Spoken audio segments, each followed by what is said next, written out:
Edmonton Sports Talk. My God, I love this. My name's Jay Milne. Hashtag Glue Crew. Our sports update deliverer, the Coop. I'm Zachary Kubish, and you're up today. You know what, Reid? You might have something. All right, here's what's going on in the National Front.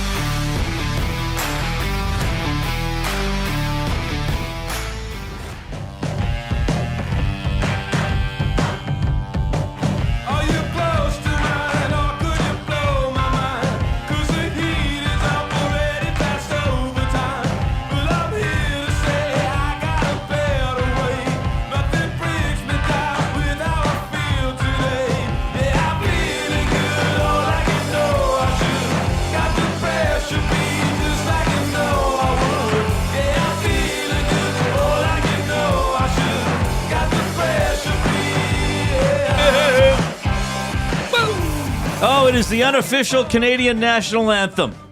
And yes, I think hopefully certainly most Canadian hockey fans feeling pretty good watching that game last night. Turned into a thrilling, exciting overtime victory.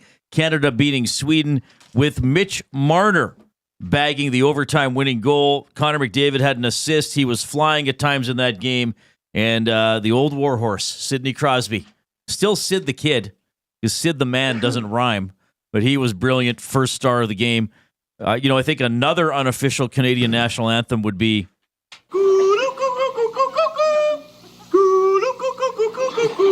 Anyway, that's neither here nor there. But yes, an exciting victory, and we have a lot to say about the Four Nations face-off today. We are also going to talk a little bit about the Edmonton Oil Kings. They always have cool stuff going on, and they do a lot of stuff, with special jerseys and community things. Their director of business operations, Kevin Radomski, is going to tee up their weekend and some things going on with the Oil Kings. We will finish our ranking of the jerseys in the National Hockey League, numbers 8 through 1 today. Who's going to be at the top of the list? Well, if you've been following along, you probably have an idea who we have. Neither one of us has mentioned the Oilers yet. Will one of us place the Oilers number 1? We shall see. We'll do that around 4 o'clock. And very pleased to be joined at 5 o'clock today by Wayne Wagner from Wayne Sports Cards and Collectibles. I had him on Inside Sports several times over the years. First time he's on this show. Of course, Dustin Nielsen is quite a large hockey card aficionado. Is he a crack packer? Or is he a pack cracker? He does some kind of crack packs. What do you call him again? He does breaks. Breaks. What's the difference between a break and a crack? You crack cards during a break. Okay. So a break is where a group of people put their name in the hat and they pay for a spot. So you get the first pack, the 7th card. You get it no matter what it is. Okay. And then, yeah. So he does breaks. Oh, right. Okay. Well, we want to touch on Wayne with a few things because the sports card and collectibles industry is very interesting. And I found whenever I've done these segments in the past, we get a lot of great questions. So if you have any questions about your sports cards or collectibles, send them in now even to 780-218-9999. That is the River Cree Resort and Casino inbox. River Cree Resort and Casino featuring Italia Restaurant, home of the $6.99 brunch special from 11 a.m. to 4 p.m. on Sundays. You can email Reid at EdmontonSportsTalk.com. I'm looking forward to the limericks today. Already have one sent in. We'll read them throughout the show. And if you are in the Nasty Chat on YouTube, you can chat with us, but more importantly, with each other, and give us a thumbs up as well. I noticed today, Jay, there were 19 thumbs up before the show started. I noticed that too. Before either one of us had spoken a word, we already had 19 thumbs. So the good pace already. So get clicking, text a couple people. Tell them to check out the show. If they're excited about the Four Nations face-off, then definitely have them tune in. And I want to give people time here to prepare and time to join the stream, whether you're on YouTube, whether you're on iHeartRadio, the TuneIn Radio app, or on EdmontonSportsTalk.com. At about 20 after 3, so in 15 or 16 minutes, my colleague and friend Jason Milne will make a statement about the Four Nations face-off. He has a prepared statement. I don't know what's in there. I don't know if this is going to be a tearjerker. I don't know if at some point he's going to be... I told Wilkie I wouldn't do this. I don't know if he's going to resign on the spot and walk out. I don't know if he's announcing that he's flying to Montreal and Boston for the remainder of the games. I don't know what is in there. So live on the air, rehearsed only by himself. No, has anybody read that? Does anybody in your family know what's in there? Has anybody vetted that? No. Owanek, I Nielsen have not approved it. Which you shouldn't do. You shouldn't be a self-proofer. You actually should have somebody else. You should have somebody else read it for cadence purposes. But right, I'm going with it. I have a statement. So that's at about 3:20. Because if you don't get someone else to go over your work, it could wind up sounding. Whoa! Whoa! All right. So there we go. That's at about 3:20. Jay will have his statement, and hopefully he's still on the air with me as we move through the rest of the show. And you're here for your completed jersey rankings and for the sports card interview and for the afternoon debate and for buying or selling and for the word of the day and for the game of the night and all that great stuff that we have on the show. Hopefully. I hope. He's not saying much, looking at me very mysteriously. Well, it was an interesting night. I had time to reflect. Yeah, it's a little bit of reflection. Well, I got to say, it was awesome. I missed about the first 3 minutes of the game. I picked up a friend of mine, and we picked up the pizza that she had pre-ordered, and we watched the game together. But by the time we got into the house, it was 3 minutes into the game, so it was already 1-0 Canada. McDavid was spectacular in the first period. Canada was all over them, and give Sweden credit for fighting back. Probably Sweden should have got out of that second period tied 2-2, but Canada evened that period, but Sweden kept fighting, and then it goes into the overtime. You know, Jay, I've obviously expressed, I don't know if cynicism is the right word, but I've expressed a lack of enthusiasm about this tournament. Sure. What does it really mean? It's not the Olympics. Why are we shutting down the NHL season that's quite frankly long enough to insert this 2-week event into it? Why are we doing all these things? And I should say I still feel many of those things. And in some cases, I feel them as strongly as I did before the tournament. But I think that once I started watching the game and I saw those Canadian jerseys, which by the way, I think are great. I've seen some people slamming the Canadian jerseys. I think they're great. I think they look cool. Because the numbering and the striping isn't exactly white, right? Like I like that they did that. It's like old-timey cream or something like that. Yeah. Well, once I saw those guys flying around and saw them all together, I guess I turned into 12-year-old Reid Wilkins. This is so cool that I'm watching Canada play hockey, which we haven't been able to do, obviously with the best players in quite a while. I mean, they missed the last couple Olympics. We did have a World Cup along the way, but that was kind of the weird one with North America and Europe having teams. Remember, McDavid was on the U23 team with Matthews and guys from other countries as U23. So once it got going and you heard some of the chanting that the Montreal fans were doing out throughout the game, and you saw the couple rows of the Swedish fans in the yellow, and it's like, this is cool. I know that's kind of a very simple way to put it, but I just kind of felt, you know what, this is cool.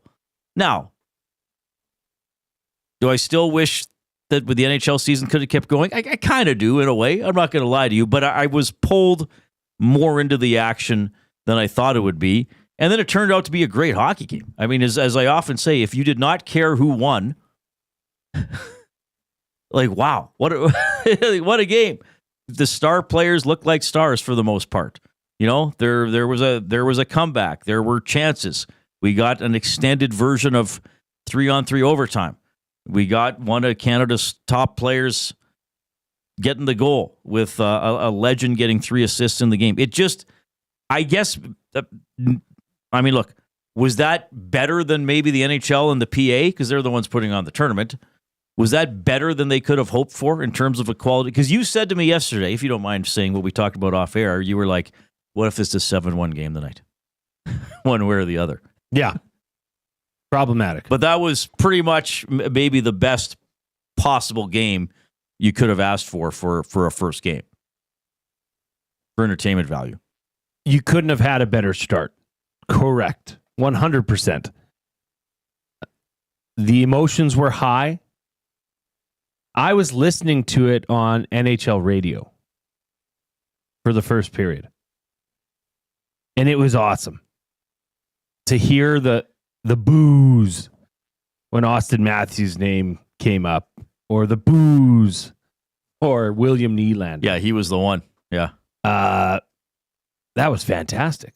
And then to hear the cheers of Mario Lemieux coming to center ice, neat. And then obviously having an overtime game with a different overtime structure, which we'll talk about later. Just unique, neat, and what we said yesterday. Seeing, and I'll get to my statement after the break. Yeah, I can't wait. In which I'll explain a lot of my emotions right now. But to see Nathan McKinnon, Sidney Crosby, Connor McDavid, Cale Makar on the same unit, there's just something that's neat about that, because I think Canadian hockey fans have been deprived of that abundance of talent for far too long. So yes, it was nice to see. Now, it may or may not have changed my opinion on the actual relevancy of this tournament. But like I said, my family and I, and the aid of our legal, I guess, team, have prepared a statement for today. Okay. Well, we look forward to that. Your legal team is involved. That's coming up in about 10 minutes. Jay has a statement on the Four Nations face-off.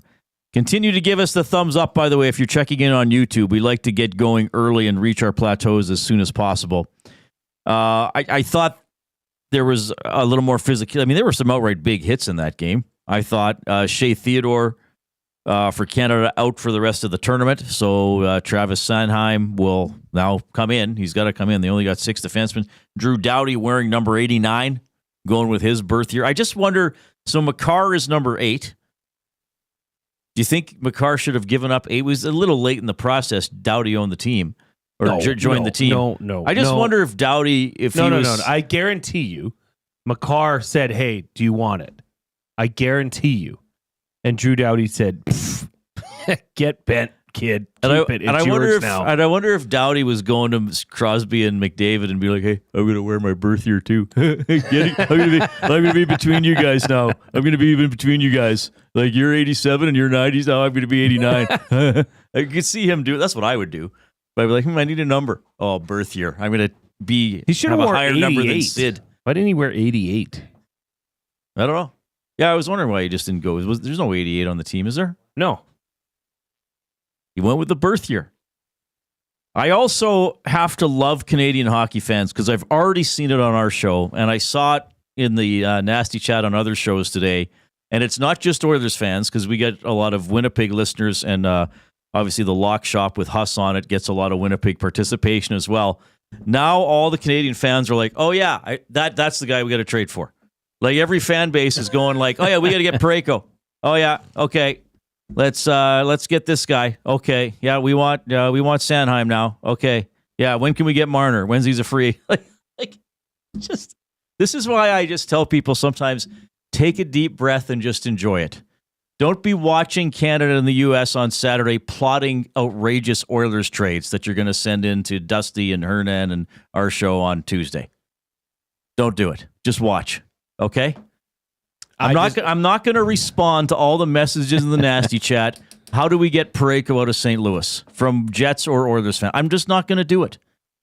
I disagree. I think we should put in as much thought as we can into this, Reid. I mean, you just never know. They should allow trades between the nations during this tournament. Yes. They should have a trade deadline after the Saturday or like Sunday at midnight. Yes. Before the Monday games. Absolutely. I think that's the only way to quench the thirst for trades.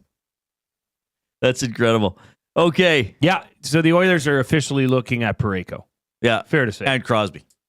Well, you can't forget about Marner. What about Binnington? Oh, maybe not. Is he available, bro? All right. Let's do our off-topic topic. We're going to have some fun audience participation today. The off-topic topic is presented by William Huff. Since 1952, William Huff has provided industry-leading advertising solutions for thousands of valued clients. Their unparalleled customer service, combined with decades of industry expertise and a desire to make every job the very best it can be, is what they call the William Huff Advantage. Visit their website at williamhuff.com or give them a shout, 780-454-4536. So I mentioned it at about 5 this afternoon, Wayne Wagner from Wayne's Sports Cards and Collectibles here in Edmonton's West End. They're in that strip mall just by West Edmonton Mall. He's going to drop by. So we want to know your most prized sports card or collectible item and why. Maybe a story behind it. Oof. Now, maybe you're just going to say, I have this card and it's worth $20,000. But there's also an element to this. Why do you have the card? Or did you have the card and give it away and get it back? Or do you have a card that would be worth several $1,000s if only you hadn't dropped it in the mud when you were 14 and now it's worth $5 or 5 cents? Or, your most prized sports cards or collectible and a story behind it or the why of it doesn't have to be a card, and it doesn't have to be hockey. We should say we said sports because I know some people will have baseball card collections or baseball memorabilia or signed basketball stuff, or like I assume Dusty has a lot of signed LeBron stuff.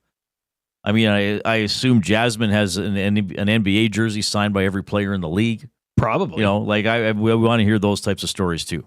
And yeah, we understand that there'll be an influx of the Wayne Gretzky horror stories of kids that used them as, what they used to put on their spokes in their tires. Yeah, we've heard that story. Send them in, though. We want to share When did that your actually happen, though? I growing up in Evansburg. Now, I didn't live in town, so the farm kids, we called ourselves, even though I wasn't on a farm tech, but the rural kids would bus in, right? Yeah, it wasn't the same usage of bikes, but even when I would hang out with the kids in town in the summer or whatever, I don't remember anybody having a sports card in the spokes of their bike. So you tape it to the forks of your tire, and it would stick into the spokes of your rim, and every time you biked faster, it would. But you actually knew kids that did this? You Yes. ever saw it, or I feel like this is an urban legend? I've done it. Oh, you've done it. Okay, I never did it. Maybe I'm Reid, a weirdo. Are you serious? You've never done it? I don't do a lot of things that result in frivolity. Can I just add, before we get to, I know we're going to get a lot of these stories coming in. If the Oilers got Colton Parayko, that would be great. Sure. That would be great. Reid and I are not sitting here disputing that. But nobody knows. Well, does somebody think that we're saying Colton Parayko's not a good player? No. I just don't want to absolutely poo-poo the sense of creativity from the listeners. I see what you're saying. Yeah. Of course, it would be awesome. Local kid comes three home. years left at 6.5 per year. Hey, that's not what we're saying. Full no trade clause. Oh, but yeah, let's just trade for him. No. Burst the bubble. I'm not bursting a bubble. I'm giving facts. I'm giving factual information. Well, maybe this is a year that several players remove their no-trade clause. And just say, trade me to the Oilers. And they convince their team to retain as much salary as possible. Well, half. Did you ever have a Gretzky rookie? Did you collect cards? I have. Well, I didn't formally think I'm collecting cards, but as a kid, I bought hockey cards or used my allowance, or my dad and I would buy stuff together. We don't have the Gretzky rookie card. I think somewhere packed away I have a Ray Bourque. Okay. I might have like Bourque, Yzerman, Messier. I might have some of those ones. I might have a Waugh. I know there was a year in the 90s, my dad and I bought, like when it came out, we just bought the box of OPG that had every card in that set. And that era of cards is worthless. I believe that's called the junk wax era. Like if you have something, I think, starting in the late 80s throughout the 90s, and everybody was trying, because now Upper Deck is the only company that does NHL. Well, there was O-Pee-Chee, there was O-Pee-Chee Premier, there was Tops was another company. I can't even remember all of them. ProSet. Oh, right, yeah. ProSet had cards. Upper Deck got involved. It was crazy. The first coveted card that came into my, just out of a pack was a Sergei Fedorov O-Pee-Chee Premier. Oh, amazing. Was a forward or a defenseman? As a forward, I believe. I think he only played defense I didn't even 1 look year. at that. That's a good point. We are at 50 thumbs up already. Our primary goal, our initial goal, we actually try to get to at least 150, but we worry about getting to 100 first. So keep clicking away. Let's rally to 100 right away near the start of the show, and then we can keep climbing into word of the day territory. Zachary Kubish is back. I think people will appreciate the jersey today. I'm a little mystified at the choice of hat, but whatever, I'll roll with it. And then we will have Jay's statement on the Four Nations face-off.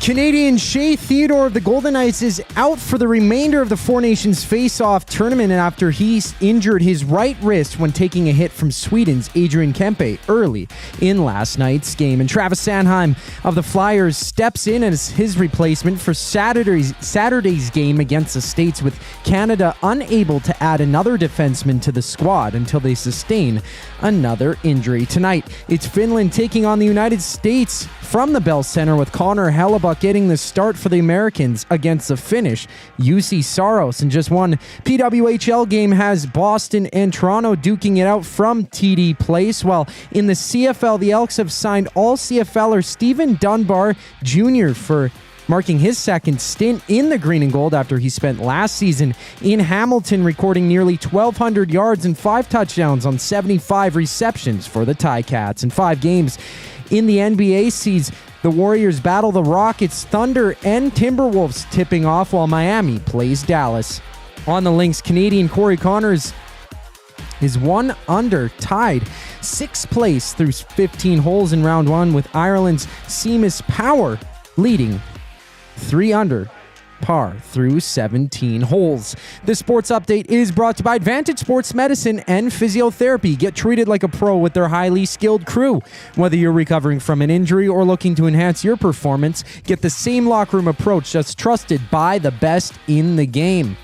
More with Reid and Jay on the other side of the break. I'm Zachary Kubish for your sports update. GCL Diesel has been serving oil country since 1972. From diesel cars to SUVs to pickups. From farm tractors to school buses to a big rig. From diesel generators to forklifts, GCL can test, troubleshoot, and repair all diesel fuel system components. Whether it's injectors, pumps, turbos, filters, or additive, GCL has the parts you need to keep your diesel running the way it should. For genuine diesel parts at wholesale prices, visit GCL Diesel in the West End or online at gcldiesel.com. GCL Diesel. Diesel understood. Food Sausages makes their meat with nothing but the best local ingredients. From chicken, beef, and pork, their gluten-free sausages are packed with flavor. Every single bite. Get a 10% discount when mentioning Edmonton Sports Talk in-store, or use the code EST when shopping online at foodsausages.ca. Plus, you get free delivery on orders of $100 or more. Find them at 6736 99th Street. Food Sausages. You can't beat our meat. Hey Edmonton, ready to take advantage of lower rates and better pricing? South Fort Chevrolet in Fort Saskatchewan has you covered. From rugged trucks to sleek SUVs. And with over 40 years in business, you can trust that you're getting the best deal on your new ride. As the proud title sponsor of the Nielsen Show, EST listeners can drive a little to save a lot with South Fort Chevrolet's transparent pricing and down-to-earth sales team. Visit us today in Fort Saskatchewan or online at southfortchev.com. The grand opening sale at Sit and Sleep is almost over. This is your last chance to take advantage of the special introductory sale prices on all mattresses. Stop in today for a free pressure point scan using cutting-edge technology so sleepologists can identify the perfect mattress for you. Right now, get free local delivery on any mattress over $7.99 and receive a free bamboo cooling mattress protector. Enjoy grand opening savings with every mattress on sale. Join us on location today for the final celebrations at Sit and Sleep in South Common next to Planet Fitness. Don't miss out the grand opening sale ends soon.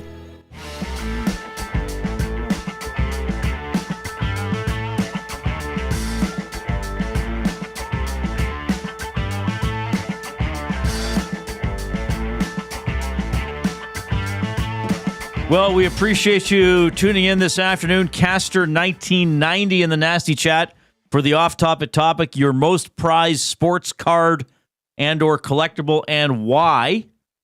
This is a good one from Caster 1990. Guys, I have rookie cards for Gretzky, Lemieux, Yzerman, Barry Sanders, and Aikman.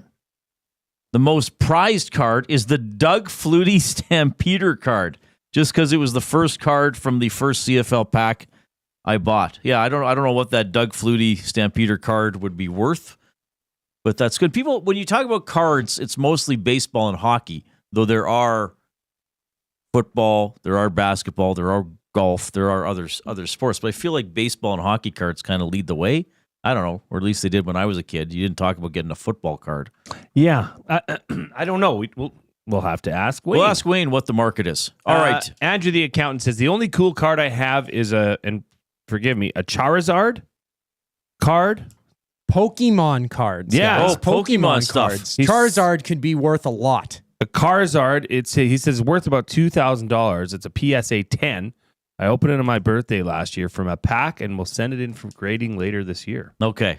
Well, a little bit off that's off topic because we did say sports card, not any card, right. but interesting nonetheless. All right, I will fade into the background here. My colleague Jason Milne with his statement on the Four Nations face-off.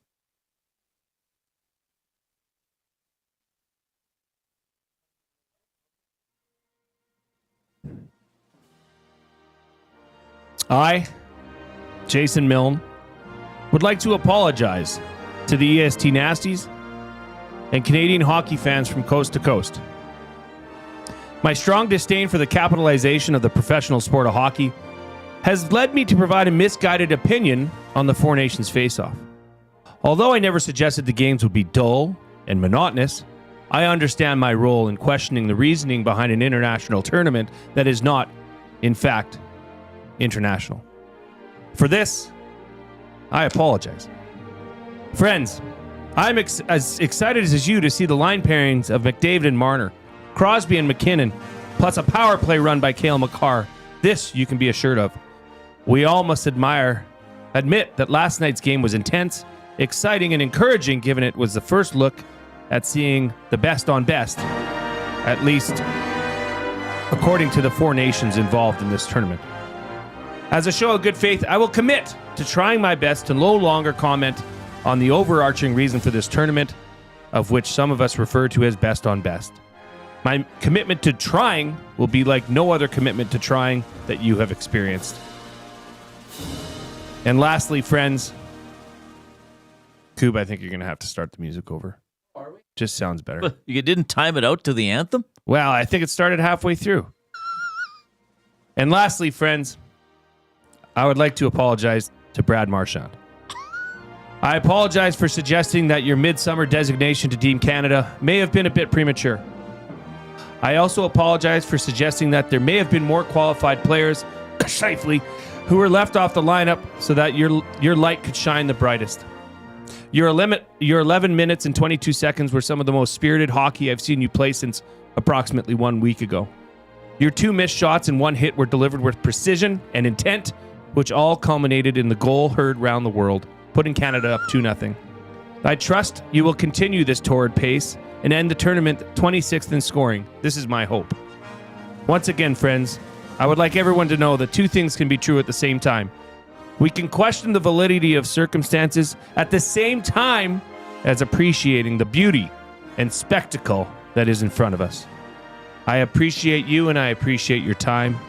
Signed, Jason Milne, a.k.a. Glue Guy, hashtag Glue Crew.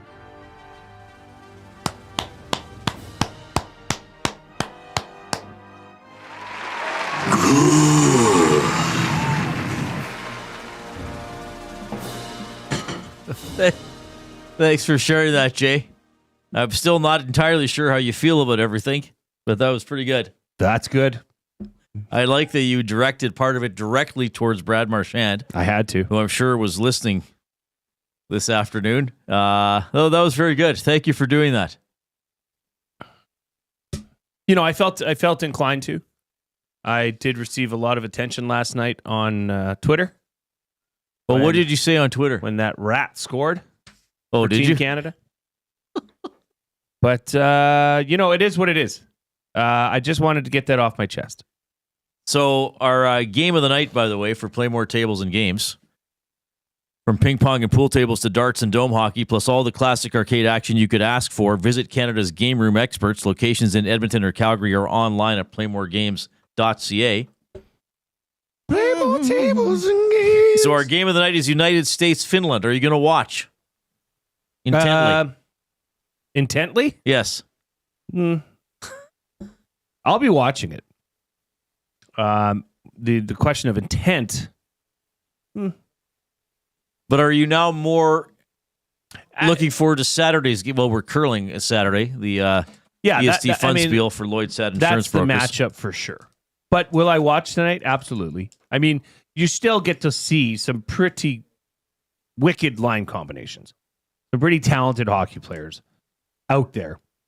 And, I just want to see what that game brings because, it's been predetermined or said that Finland's probably the weakest out of the four teams here.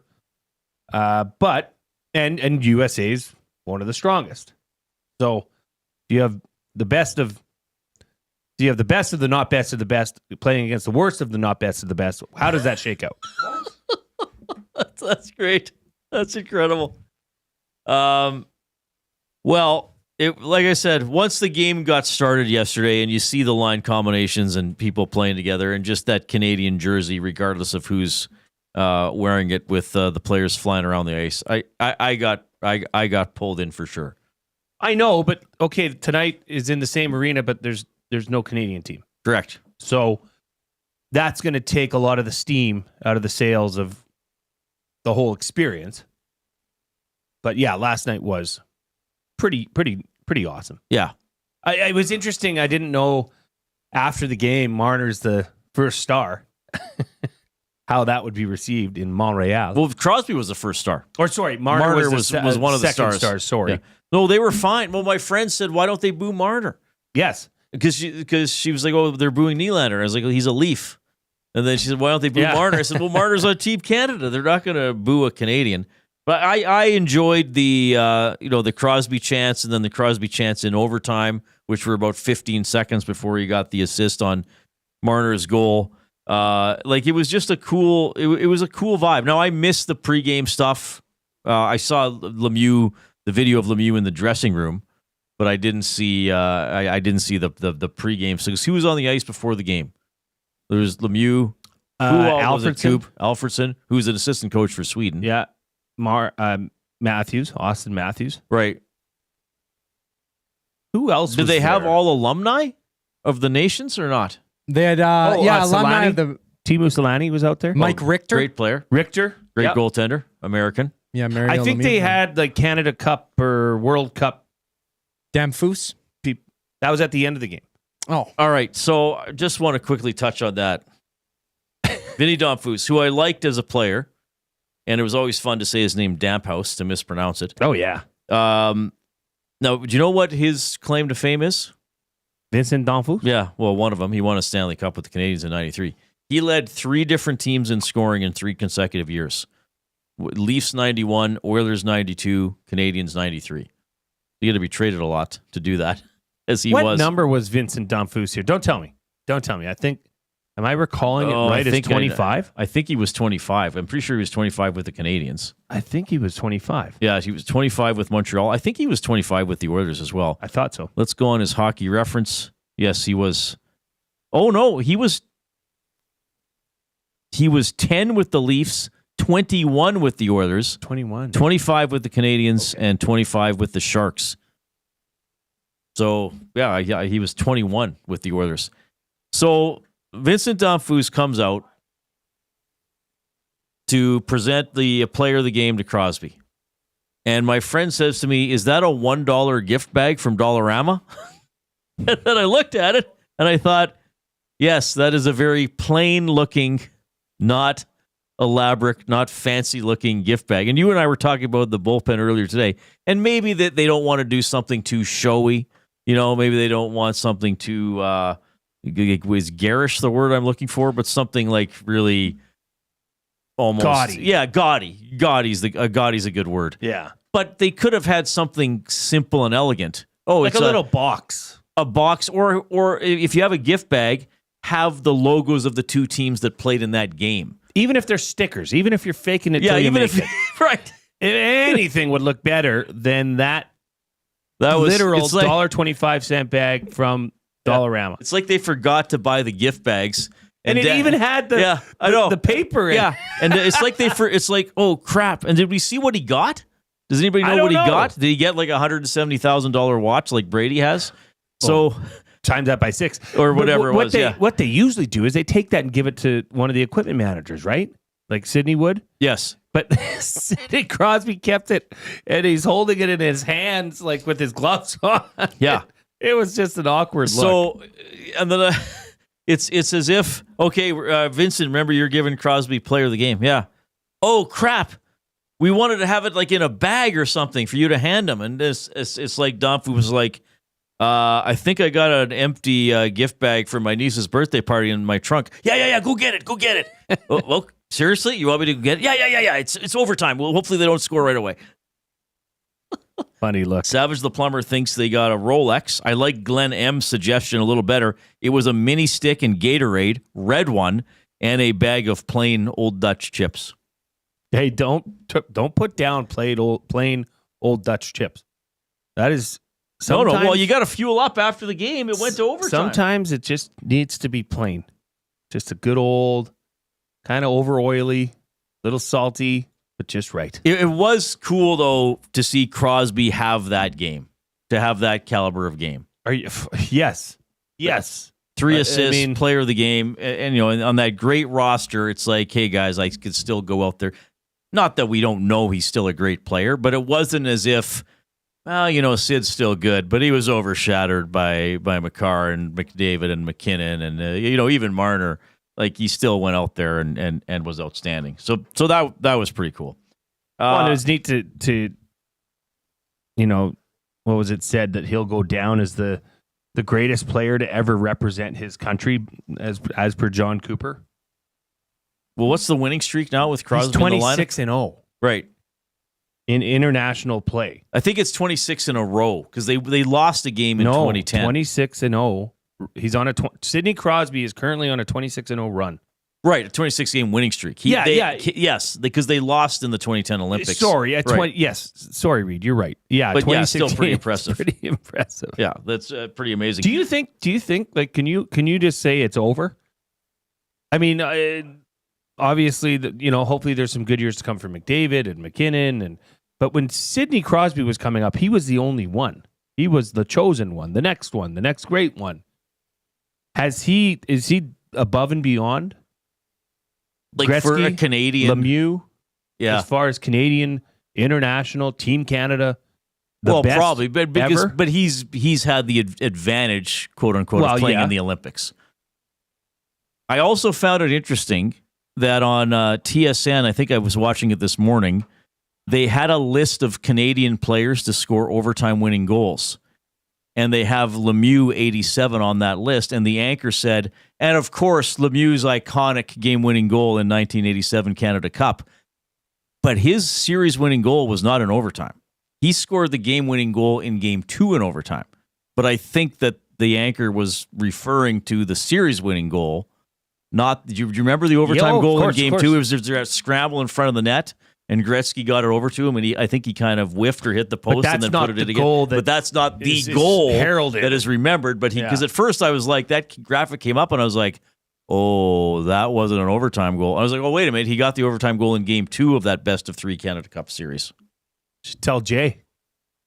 It wasn't Jay. Tell your buddy Jay. I don't know what the anchor meant, but it sounded like they were referring to the goal that won Game 3, not the goal that won Game 2. But then again, what do I know? I'm not a mind reader. Or am I? Got a limerick here from Jesse. A sleepover at Jays, Reid Wilkins feared. Ekholm is as beefy as his beard. McDavid is fast. McKinnon is fast. Did I just rhyme fast with fast? Weird. That is very creative. Good. That is very good work. That is creative. Yes. That is very good work. Jasmine, I got your email, by the way. I don't understand it. You'll have to explain it to me. You want me That's to look all at I'll it, bro? say. Yes, I do. During the break, which we have right now. We'll talk a little bit about the Oil Kings. We'll wrap up our jersey rankings. More on the Four Nations face-off. Along with Jason Milne, I'm Reid Wilkins, Edmonton Sports Talk, your clear choice for Edmonton sports.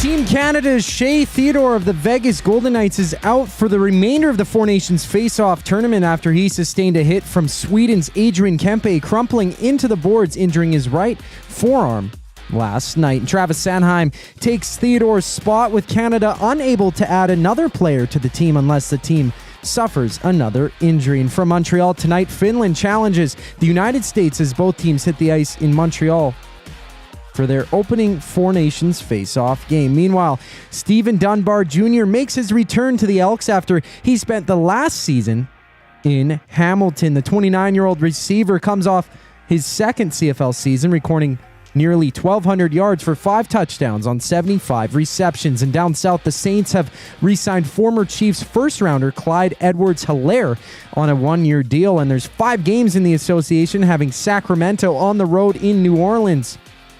The Timberwolves and Thunder tipping off, while the Heat throw down against the Clippers. This sports update is brought to you by Windsor Plywood Leduc. Locally owned and operated, serving Leduc and surrounding areas since '93. They have doors, flooring, baseboards, and of course, they have plywood. Go see the knowledgeable staff today at Windsor Plywood Leduc. Kevin Radomski, Oil Kings Director of Business Operations, checks in on the other side of the break. Here on the Reid Wilkins Show, I'm Zachary Kubish. Get your fix every single game with the GCL Diesel Oil Stream pregame and postgame shows with Tom Gazzola and Hernan Salas. Whether it's breaking down the starting lineup, predicting key matchups, or diving deep into the game's biggest moments, Tom and Hernan are here to give you the best insight and analysis in the city. After the final horn, get the breakdown of every key moment, performance, and player reactions. It's your one-stop shop for all things game day. Catch the GCL Diesel Oil Stream pregame and postgame shows with Tom Gazzola and Hernan Salas, only on Edmonton Sports Talk, your clear choice for Edmonton sports. You want the heavy hitters on your team, both on and off the ice. If you've been injured in a car accident, call the heavy hitters of injury law. James H. Brown and Associates, Alberta Injury Lawyers. With over 200 years of combined injury law experience, their precedent-setting lawyers are ready to help. Locally owned and proud Edmonton Oilers fans, James H. Brown and Associates wants to support you with their unrivaled experience, unrivaled results, and unrivaled commitment. When accidents happen, head to jameshbrown.com. Gallo LLP is an Alberta-based accounting firm with expert chartered professional accountants in both our Edmonton and Sherwood Park accounting firms. Our experienced and innovative accountants provide financial advice that saves our clients money. Simply put, we help our clients protect their assets and grow their businesses. At Gallo LLP, they go beyond the numbers to ensure the continued success of your business. Reach out to Preet or John to discuss how they can help your business grow. Visit gallollp.ca today and see how they can help you take your business to the next level.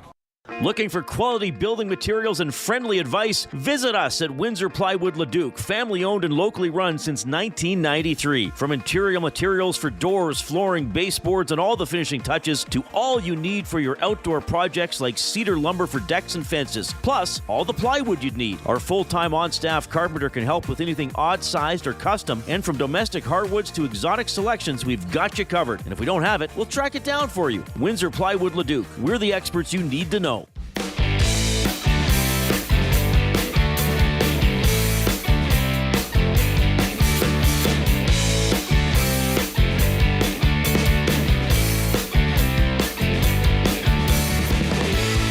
Appreciate you tuning in this afternoon. Yes, Canada overtime victory in the Four Nations face-off tonight. Finland, United States of America, then a doubleheader on Saturday in Montreal. The matinee is Finland, Sweden. The evening game will be Canada and the States. Then they go to Boston for a doubleheader on Monday, which is a family day here in Alberta. And then the championship game in the Four Nations face-off is 1 week from today, Thursday. Top two teams in the round robin. And they are using the 3-2-1-0 point system in this tournament, which we'll discuss as we move along throughout the show. Remember, if you're in the Nasty Chat on YouTube, click that thumbs up button. We are very quickly approaching 100. Don't slow us down. Keep clicking away. If everybody clicked right now, I know some of you have already clicked, but if the people who haven't clicked, we'd be easily satisfy our word of the day requirement. So don't delay. Helps us plan the show and helps us get a positive algorithm going for Edmonton Sports Talk as well. This is an awesome place to work. It's awesome to talk sports with you, including about your Edmonton Oil Kings, who are having a pretty good season in the Western Hockey League, and they're always doing great stuff promotions-wise as well, or in the community, or getting fans excited about going to games. And to talk more about that, Kevin Radomski, Oil Kings Director of Business Operations, is checking in. Kevin, you're on with Reid and Jay. How are you doing? You might be muted, my friend. You might be muted. I think you have to unmute yourself. Okay, Coop, work that out with him if you can, please. And we'll get it going from there. Oil Kings currently 5th in the Eastern Conference. They are 28-19-4 for 60 points. Oh, we got you, buddy. I thought we had it good. That's okay. There we go. Technical stuff happens. How are you doing? I'm great, guys. How are you? We're doing very well. I know you're a busy guy, but did you have time to watch any of the game last night? Well, we had our own game last night. We had a Wiener Wednesday game. I don't know if you guys heard, but when Marshall Finney scored our first goal last night, we had said to him, listen, Marshall, if you score a goal during any Wednesday game this year, we're buying hot dogs for the whole team, as we had $2 hot dogs downstairs after Marshall popped that first goal. Oh. But yes, we had our own game last night. And of course, on the TVs, we were watching Team Canada. And what a thrilling, nail-biting way for Canada to kick it all off against Sweden. I should have pointed that out. 5-2 win for the Oil Kings over Regina last night. No big deal. And before, I know you guys had a great announcement today, and there's always a bunch of cool stuff going on. But we've talked about this before, but it's worth reminding people this is a really good Oil Kings team, 5th in the Eastern Conference, 28-19-4, right in the thick of it, for kind of that 5-6 spot with Saskatoon. I mean, this has really been, it feels like it's back in the uptick here in that junior hockey cycle. And, junior hockey cycle 2 years ago, we played 68 games, 34 games at home, 34 games on the road. We won 10, and we had our 10th win was in game 68 in Calgary. So I've always felt good so that we beat Calgary on our last game of the year. But now you fast forward, we're a playoff team, and where are we going to slot? We don't know that. But we know for sure that we're going to be in the playoffs. And, the opponent could be Lethbridge, could be Calgary, could be Prince Albert, could be Saskatoon. The beauty of the logjam is you don't know who you're going to dance with. But, yes, we're on the uptick right now. We have players that are having a tremendously good season. Grayson Sawchin's getting ready to return from a small injury that he's had. And, guys like Gavin Hodnett scored 3 goals last week with a cage on. They're having great years. All right. Family Day long weekend. You got a 7:00 game. No, I should mention you got a road game. Tomorrow's a road game, and then you're home Saturday against Lethbridge. What's going on for that game? So we announced it earlier today, and if you haven't been to an Oil Kings game yet, number one, I don't know what you're waiting for, first off. They're tons of fun. It's family entertainment at its finest, and I've got the jersey here. So we unveiled today. Let me see if we're going to be wearing, where's my camera? There. Yeah, a bit to your left. Yeah, good. How's that? Yeah. We're going to be wearing this beauty here on Saturday night. The cresting is what makes it even more special. Look at that. Oh, wow. That's amazing. Yeah. So it's a Paw Patrol jersey. We're going to be wearing these for the entire game. And we're going to be auctioning and raffling them off after the game is done. 100% of the proceeds go to the Stollery Children's Hospital right here at Edmonton. We met a tremendous young boy, Braden, this morning. He is 11 years old, has spent 300 days in the Stollery in his life, has had 11 surgeries. As you say yourself, the Stollery is a place that we all hope that we never get to see the inside of. But if and when you do, you're so lucky that we have it here at Edmonton, and we couldn't be more thrilled to fundraise for such a valuable piece of the Edmonton landscape. Kevin, I love that you guys do the fun stuff like this. Any person such as myself that has children knows exactly who the characters are on that jersey. And just, it's a part of everybody's life. Was Paw Patrol or is Paw Patrol? But I got to ask, what out of all the options to say, hey, we're going to throw our support behind these cartoon characters, what was the process like getting to choose Paw Patrol to be the featured show? So we actually work with a supplier that has the rights to Nickelodeon. And so the Nickelodeon was SpongeBob SquarePants, Dora the Explorer, Paw Patrol, Teenage Mutant Ninja Turtles. So last year we did SpongeBob SquarePants. The year before that we did Teenage Mutant Ninja Turtles. And we said, you know what? It's time. It's time for the Paw Patrol. It's time for Paw Patrol. You're good. I thought it was me again. I'm like, I don't know what I just did.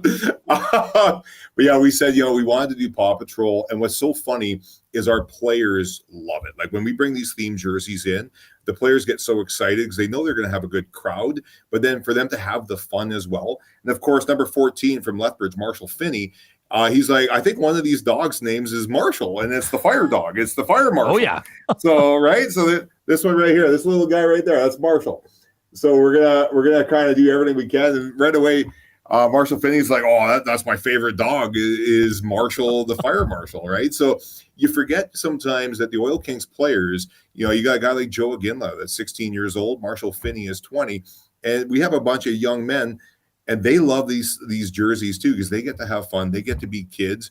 And of course, the young people attending, it's even more fun to see their hockey heroes wearing a fun jersey like this. So you guys always do just aside from the game, aside from the attraction of the jersey.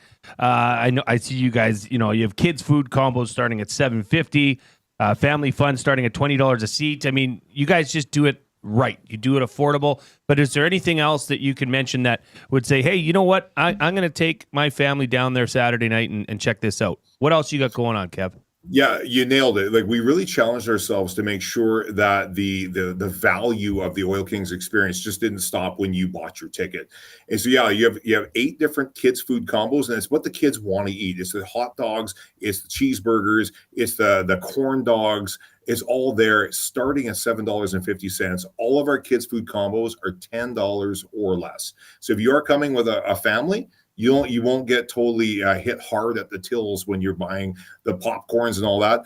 I used to have 2 young kids. I don't care how much you feed them before you come. When you smell the popcorn, you want some too. So we made sure that the value of coming to an Oil King game, because we're all about the family entertainment. And of course, now we have thrilling hockey as well. So if you're going to come for the hockey, we got you covered. Great divisional opponent, the Lethbridge Hurricanes, could be one of our matchups in the postseason. They're a good team. And we've got 3 thrilling periods of that. And we've got Paw Patrol. And what I can also tell your listeners is we're going to have 2 members of the Ottawa Charge PWHL team. They're going to be here signing autographs in the intermission, in the first intermission. We actually haven't, I'm giving you guys the drop. We're going to be announcing that tomorrow morning.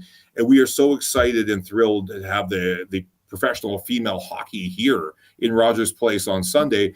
And we say, how can we get involved? So we're bringing them to our game, and we're going to give them an autograph signing in the first intermission. So if you're a young female hockey player and you want to meet a couple professional females as they get ready to take over Rogers Place on Sunday, we're going to have 2 for you on Saturday evening during our game. Kevin, I want to leave you with this. I want you to. Are you familiar with Paw Patrol? I am a little bit. My kids kind of aged out. I'm a SpongeBob guy, but hit me with it. So they got Chase, who's the leader of the dogs. He's on the case. They got Marshall, the fire truck. They got Sky, Rocky, Rubble, Zuma. But the leader of the Paw Patrol, like the human that takes care of all the dogs, his name is Ryder. Yep. And if you Google Ryder when you're done here, I think you could pull off, if you got the right jacket and jean combo, you could pull off Ryder and dress up as Ryder for the game tomorrow. I think it would be a gas. I mean, you got the face. You could, maybe moose up the hair so it goes straight up. I think you could pull it off. Jay, I love it. You're officially now entering agent territory for me. So I start getting these gigs all over town. I'll start giving you some cuts. I love it. This is great. Kevin, you and everybody in hockey ops with the Oil Kings is great with us, great to deal with, and I'm glad it's a good season on the ice and great work with the continued community work and the promotions to give people a good time when they go to the rink. Thanks for hopping on the show today. I know you're busy. Thanks for all the support, guys. Can't wait to see our great fans out here Saturday night. Have a great day. Right on. Kevin Radomski, business operations for your Edmonton Oil Kings. So, yeah, Saturday at 7 against Lethbridge.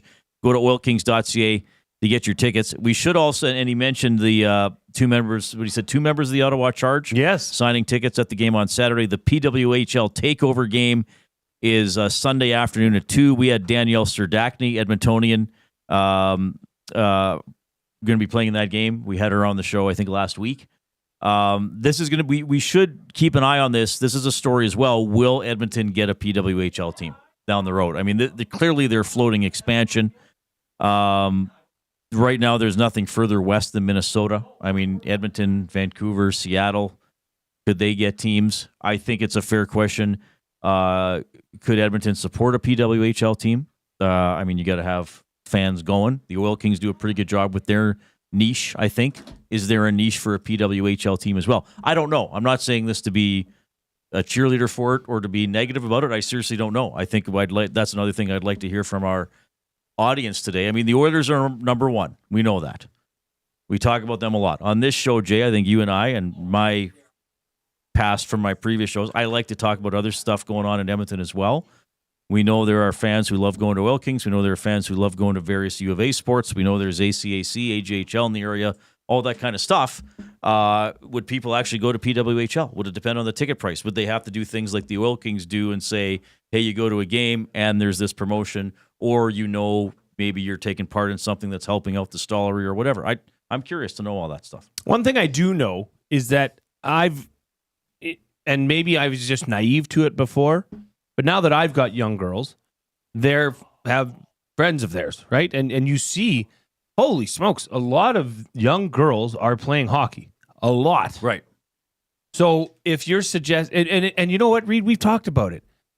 For a family of 5 to just go out to an Oilers game, it's maybe feasible once or maybe twice a year in most situations and circumstances.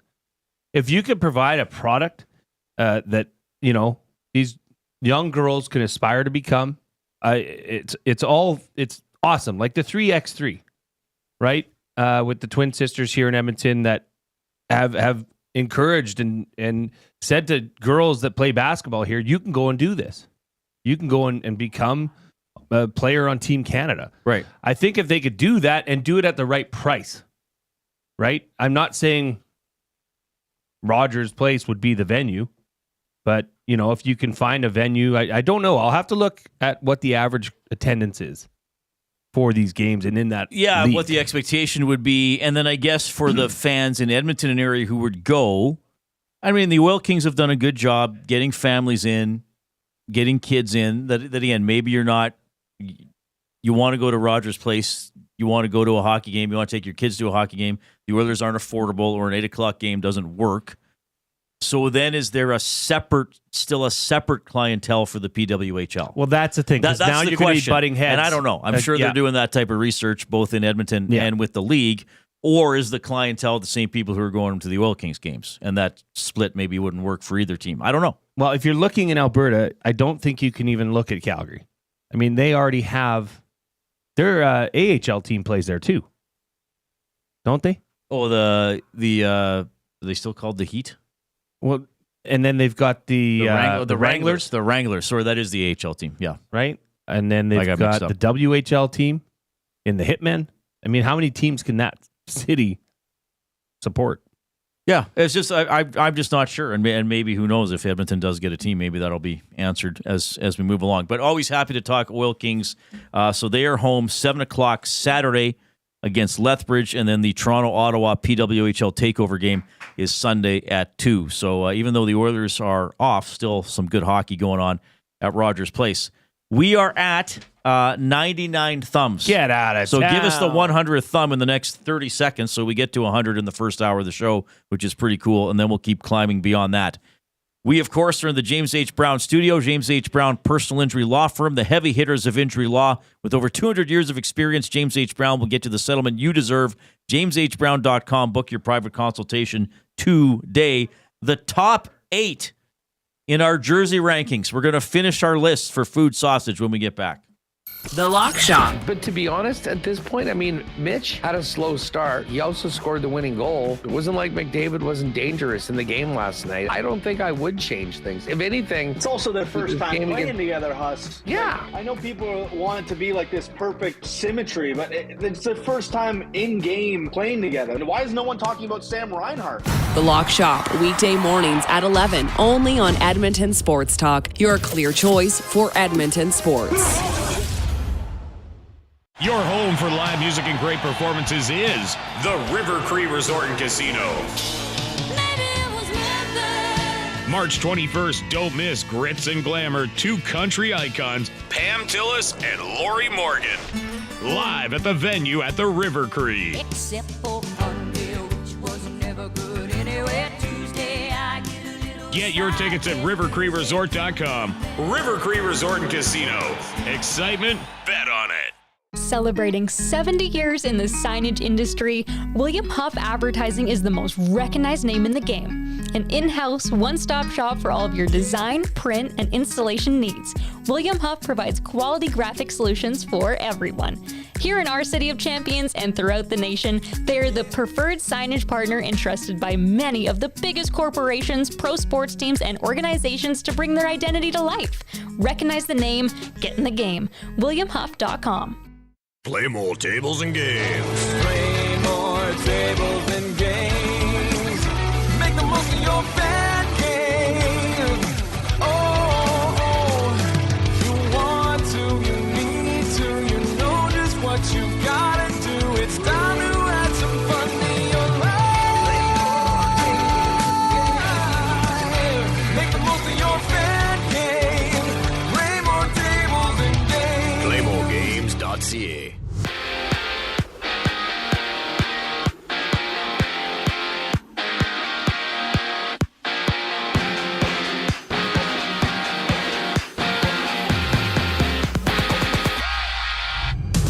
After spending the last year in Hamilton, former Elks receiver Stephen Dunbar Jr. returns to Edmonton. He comes off his best season in the CFL, recording nearly 1,200 yards and 5 touchdowns on 75 receptions in 18 games played for the Ticats last year. An international punter, Cody Grace, has also signed with Edmonton, while in New Orleans, former Chiefs first-rounder Clyde Edwards-Helaire has re-upped on a 1-year deal. And from Montreal, Shea Theodore, its time at the Four Nations face-off is over after the Golden Knight injured his wrist yesterday while taking a hit from Sweden's Adrian Kempe. Phillies Travis Sanheim steps in as his replacement, with no additional players being added to the Canadian squad, as the team requires another injury to add a replacement skater to the team. And Connor Hellebuck and the Americans dropped the puck against UC Saros and the Finns tonight for their opening game in the Four Nations face-off. On the hard court, it's the Kings playing the Pelicans, the Clippers taking on the Jazz, while Golden State meets Houston on a 5-game NBA slate. I'm Zachary Kubish. That was your sports update. The second hour of the Reid Wilkins Show starts right now.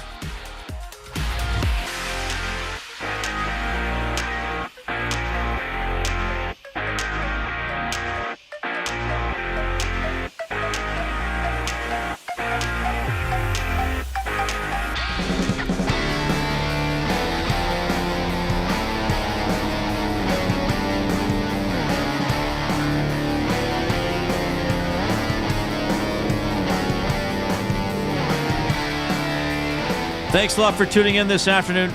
Cakes to Coob, just quickly. And I don't mean to give you a hard time, but I'm going to. Oh, boy.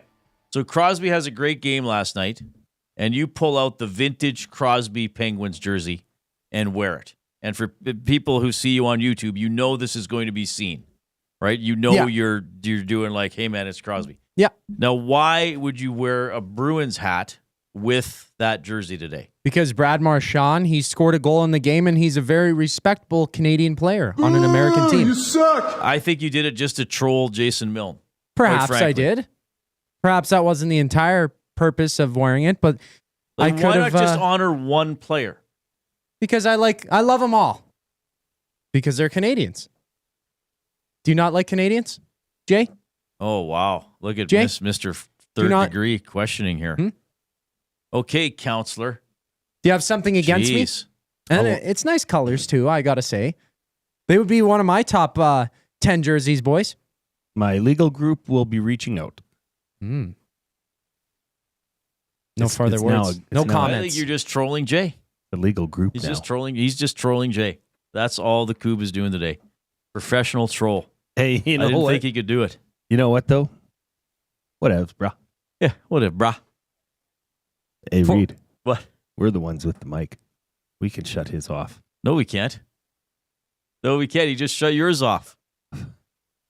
Damn you, Coob. Damn you. Keep it up, Coob. I can feel your anger. All right. This portions of this hour are presented by the Canadian Brewhouse. Oh, my goodness. The Canadian Brewhouse 40-ounce steak night is back. Now, some people might be thinking, certainly Reid didn't mean 40-ounce. Maybe it's 4-ounce. Maybe it's a really small steak. Maybe it's a medallion. Or maybe it's 10-ounce and somebody put a 4 by accident. No, it's the 40-ounce steak night.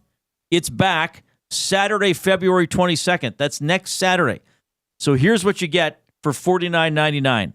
A 40-ounce ribeye, salad, mashed potatoes, veggies, and cheese toast.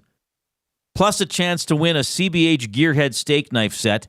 Get your tickets today in-store or at thecanadianbrewhouse.com. Jay and I and a couple others, well, the Coob, had the honor of attempting to eat a 40-ounce steak last week that the Canadian Brewhouse delivered here to our studio. It was delicious, first of all. So good. But it was not, in my estimation of my stomach size and appetite, not finishable in one sitting. But somebody's going to do it. Maybe multiple people across Canada are going to do it. But let's make it an Edmontonian if it is going to happen. That would be a cool line on Cool Bet. What's the over-under on city? Canadians to finish? Yeah. And what city will have the most people finish? Yeah. That would be pretty good.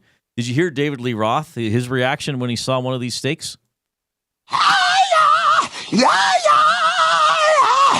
Whoa! Whoa! I'm going to be able to mouth that whole thing so it looks like I'm doing Looks like you're doing it. By the way, we got to thank Boston Pizza Westgate today. They dropped off some heart-shaped pizzas for lunch. Unreal. They were delicious. So tomorrow's Valentine's Day. We haven't even talked about that, and I'm not going to see you tomorrow because you're off. Justin Lawrence from the Alouettes is going to be filling in for Jay. He's right here. So tomorrow, small and medium heart-shaped pizzas. Tomorrow only at BP. Takeout, delivery, or dine-in. That's everything, isn't it? That's all the ways you can get your pizzas. At Westgate BP, that's the one by the mall. How far? That's close to Wayne's Sports Cards, isn't in it? the same It's in parking the same lot. parking lot. You could park. You could go tomorrow. Here's a perfect Valentine's Day tomorrow. Preach, You Reid. take your lover, Preach. curl up by the speaker, the computer, or the stream. Listen to the Reid Wilkins Show from 3 to 6. Do a little bit of cuddling, maybe a little bit of necking while you're still. Do the kids still call it necking? I don't know. I don't think so. Well, maybe they should. And then you say, hey, let's get some pizza. You go to BP Westgate, get a heart-shaped pizza, and then you stroll over and peruse. I don't know how late they're open tomorrow. You may have to go to Wayne's before the show, then listen to the show, and then go out for pizza. Talk to me, baby. Yeah. So anyway, in all seriousness, though, awesome here. $1 from the heart-shaped pizzas and desserts go to the Veterans Association and the Food Bank. Can't beat it. Perfect stuff. And so thanks to BP for dropping that off earlier today. We've got a limerick. Sweet. Calgary Glenn has sent this one in. Jason's statement was quite grand, especially the part about Marchand. It made us cry, not an eye was dry. Now the Oilers can sign him as planned. Yes, it's all part of the master plan. Of course. Really, Well done. I really think the plan of the Four Nations face-off was for the Oilers to scout players to play with McDavid and acquire before the trade deadline. I really think that's what happened. Dudley, I got your comment. We'll get to it in a little bit. Oh, what's it about? The Four Nations face-off. Okay. Because we're going to do more on that. We'll focus more on the Four Nations a little bit later. Do we have any off-topic topics you want to do for William Huff? Your most prized sports card or collectible? I had one in the Nasty Chat, and now I lost it. Yeah, I got one here. This one, it was sort of unnamed, but it said not the most expensive, but Paul Correa was always my favorite. I used to work at Rexall. Jamie Saleh knew Paul from the O2 Olympics, and she was able to obtain Paul's autograph on several items. Paul is not known to sign a lot of items, so that's neat. Now, and a lot of these too, like you think, well, I'm going to keep these and then I'm going to sell them and become rich. Well, for the most part, no. That's simply not usually and when the we case. say most prized, we don't mean your most valuable. We mean your most precious. So you don't have to say, oh, hey, it's not that valuable. We don't care what you could get for it in resale. It doesn't matter. Or what the list is in the Beckett guide or whatever. Well, like Big Uke chimes in here. He said, best cards, he says, emotionally would be my uncle's rookie cards with LA. We got to dig into that more, Big Uke. Financially would be an Austin Matthews card with a verified auto, on-card auto. It's verified. Got a pretty wicked Solani card with a patch of his glove, and it's a 2 out of 5 as well. That's the other thing, too. These cards now, the rankings and getting them, it's a name for what you got to do to, what do you call it, Cube, if you send a card in and you get it rated or? Scaled. Rated, scaled, yeah. Minted? Yes. I don't know. I've looked into this. Somebody just said the word earlier, and I forgot already. Me too. I saw it. Yeah. But yeah, you can send it away. I think it's, I don't know. It's not like $5. I think it's $30 to $50. And they scaled. PSA 10-point grading scale. Graded. That's what it's graded. called. You graded. Graded. They get it graded. Yes. How but can we that's forget the thing. such a You have simple to word? send this beautiful card away in the mail, and you might not have it for several months. Well, and what if it gets lost? Heaven forbid, right? Or what if, like Dustin's told me about getting cards graded. Yeah, and you have to wrap these things and baby them, and it's a process. Yeah, but then if you are trying to sell them, it makes it easier. I believe if you say, "Hey, I actually got this absolutely. graded," as opposed to just putting it on eBay, like, "Hey, got a Gretzky rookie. It's in good shape, brah. You want it?" Well, do you know the and I know we got to get on here, but we can talk about that. We're having fun. The precision of those Gretzky rookie cards. Do you know what to look for on that? Oh, very generally. I know it's how they're cut and how they're centered. Coop, there's see if you can changes find with that. a picture of the Gretzky rookie card. I know we're putting you on the spot. If you can't, don't worry. No, let's do it for Wayne. We'll do it for Wayne. Do it for Wayne because we got to do something else. guys, decide that he's got something. But there's a lot going on with that card. Let's do the top. Let's finish our jerseys. Yeah. By the way, it was Jodes that dropped off the what are they, coasters? Yeah. Well, they're not coasters. I think he's got a 3D printer. Right, the 3D prints. I don't know why I called them coasters. Jodes, we like them, and thank you. We should mention that because Jodes posted something in the Nasty Chat. Do we have? Oh yeah, right here. Well, you displayed them yesterday, right? Yeah. But I don't know if we referred to them. Yeah, they're very cool. Very, very cool. Very neat. Thank you, Jodes. All right. By the way, keep giving us thumbs up. We've pushed well past 100. We can make 130 quite quickly if everybody just went and gave us a thumb right away, which would be awesome. So the top 3, well, it'll be a top 8 today for Food Sausage. Food Sausages, the best sausages you will ever eat, locally made, packed full of flavor. Order online or visit them in store, 6736 99th Street. Take advantage of their EST discount.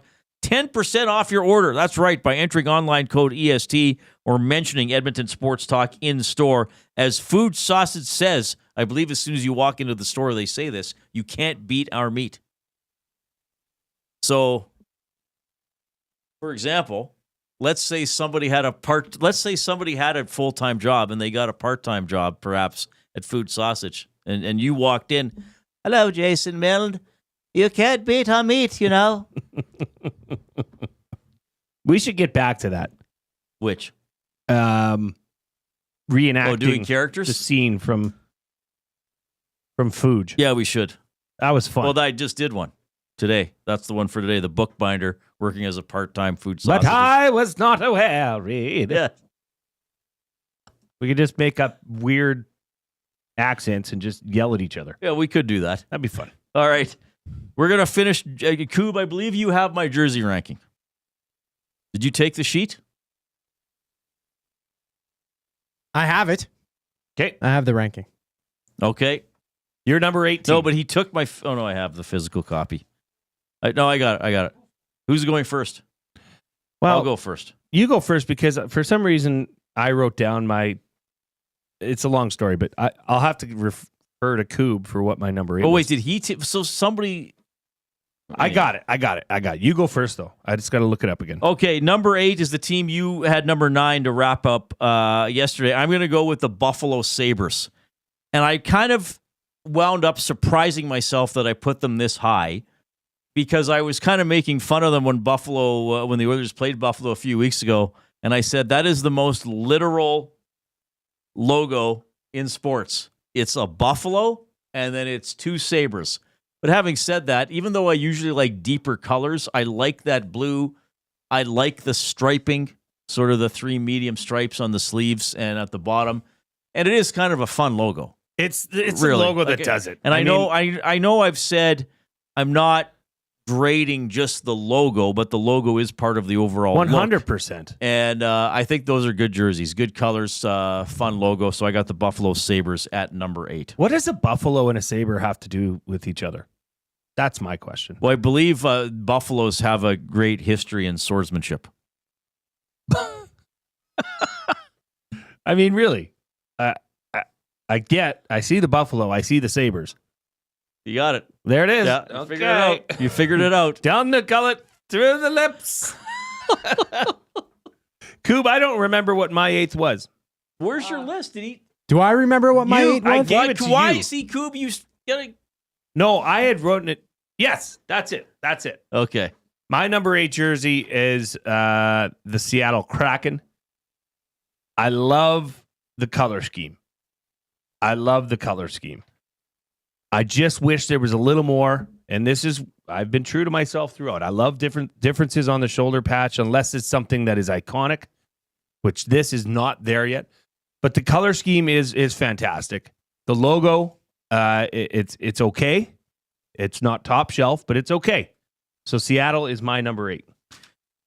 All right, and I have yet to name Seattle, by the way. My 7th team is the team that you had 10th, so we both like these.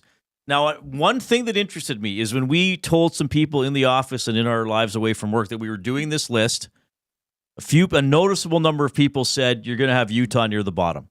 Yes. Neither one of us did. We both had Anaheim last. And then I'm surprised how many people said, oh, this team's jerseys suck. And you have them 10th and I have them 7th, and that is the Winnipeg Jets.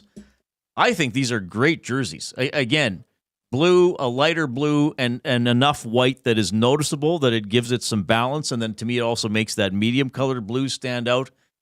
A nice deeper blue that I like. And then I think the logo works. They've worked in the Canadian flag. It's a jet, confidently jetting skyward. Pointing north, the Canadian flag reference, the Royal Air Force. I mean, what else do you want? That is a tier 1 jersey. I think these are really cool jerseys. So I have the Winnipeg Jets at number 7. You had them at 10.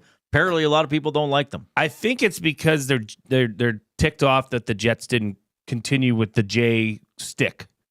Because that was a pretty classic. I actually like this better. Phil Housley. I like this better, quite frankly. I really don't mind it. But yes, there is a general sentiment of disdain towards that jersey. My number 7, I mean, we're going back to the roots. We're going, just color alone makes this one stand out for me. Logo I could care less for, but it's the San Jose Sharks. It's the teal, it's the black and white, and they haven't screwed it up. They know what butters their bread. The Sharks snapping the stick. Yeah, I like it. I think it's a top shelf color combination. So the San Jose Sharks are my 7th overall jersey. Okay, I have yet to name San Jose, so obviously I am naming San Jose number 6. Oh. So we'll go with 6. They've had teal since their inception. They have tweaked their jerseys over the course of their history. but I appreciate that they've stayed with the teal, that they've stayed with black involved to some extent. I also think that is a fun logo with the shark, biting a stick in half. And I've often said throughout doing this list, when I turn on the TV, do I immediately know what that team is? To me, San Jose is one of those teams. So I have them pretty high coming in at number 6. But it should be noted that the black jerseys, just don't do it. Stay away. Don't do it, San Jose. The black version of that jersey, yeah, it's too dark. Stick with the teal with black accents for sure. Nobody else has teal. You want your 6th or my 6th? That's my 6 with San Jose. Oh, your also 6th. My 6th is Toronto. No, that jersey just. Oh wow, Koo brought it up.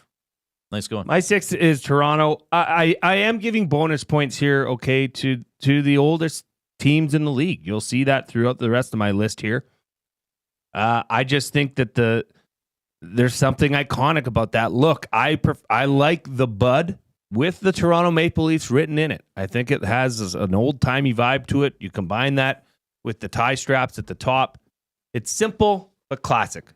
So the 6th would be Toronto. All right. Let's do our top 5 after the break. Neither one of us has named the Edmonton Oilers, so we both have Edmonton in the top 5. Correct. Are we homers, or is the jersey actually that good? I don't think I'm being slightly. Maybe if it was a tiebreaker, but I mean, if they honestly had a lousy jersey, I think I would say it. 780-218-9999 is the River Cree inbox. River Cree Resort and Casino, home of the kitchen restaurant, all-you-can-eat prime rib buffet for just $49.99 every Sunday from 4 to 10 p.m. We are 12 thumbs away from hitting 130, which guarantees a word of the day, so let's rally and get there very, very quickly. Here comes the Coop.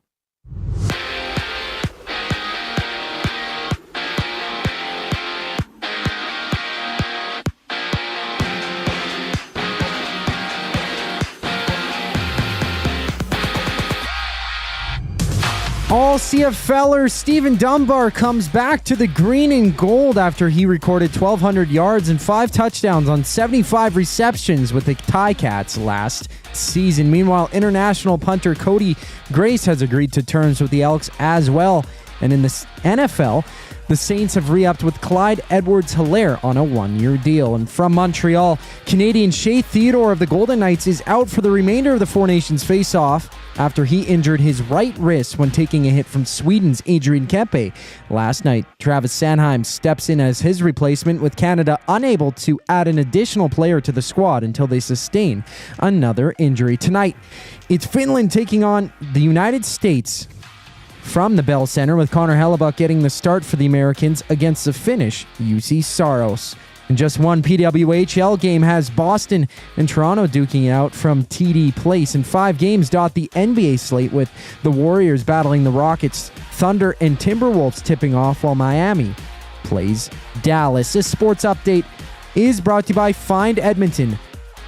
Find takes your unused furniture and home goods to help those moving out of homelessness. Get donations picked up or drop them off free of charge, and find out how you can make an impact at findedmonton.com, or call them at 780-988-1717. That's 780-988-1717. We have a quick intermission before the Reid Wilkins Show continues. I'm Zachary Kubish for your sports update. Love is in the air. I love you. And you? And you? And you! Why choose between your beloved items? Sentinel Storage, keeping your treasures safe to be loved again. Try 4 weeks free. Details at sentinelstorage.ca. Got some gently used furniture or home goods that need a new home? Find Edmonton is here to help. Every month we furnish over 100 homes to those transitioning out of homelessness, and we need your gently used furniture and home goods. Drop off at 5120 122nd Street or call for free local pickup. Just visit findedmonton.com to learn how your donations can help create a home for someone in need. Plus, shop our thrift store, in-store or online, with proceeds benefit those moving out of homelessness through housing supports. Visit us at findedmonton.com. Find Edmonton, supporting our community one home at a time. Missing the course? The Canadian Ice House is here to keep your skills sharp. TrackMan golf simulators are open. Real golf action right in downtown Edmonton. Don't let the off-season slow you down. Visit us in-store or check out thecanadianicehouse.com for all the details. Your home for live music and great performances is the River Cree Resort and Casino. March 21st, don't miss Grits and Glamour, two country icons, Pam Tillis and Lori Morgan. Live at the venue at the River Cree. Except for Monday, which was never good anyway. Tuesday, I get a little. Get your tickets at rivercreeresort.com. River Cree Resort and Casino. Excitement, bet on it. Tommy Gunn's Barbershop is more than just a barbershop. It's a top-notch, tailor-made experience from check-in to check-out. Get a precision haircut, a classic shave, or a facial to step up your style. Just walk in, relax, and let Tommy Guns take it from there. Find comfort in knowing their team follows the code, which is their commitment to care for you as a customer. Check out Tommy Guns today, in-store or online at TommyGuns.com to bring out the best in you. Tommy Guns, where every cut is done right every time.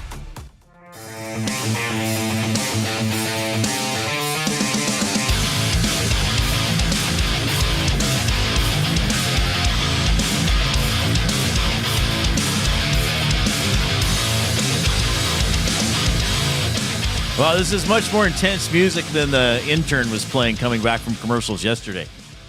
We had Brendan Eric filling in for the Coob. We had some the sounds of sleep, Harpology 404.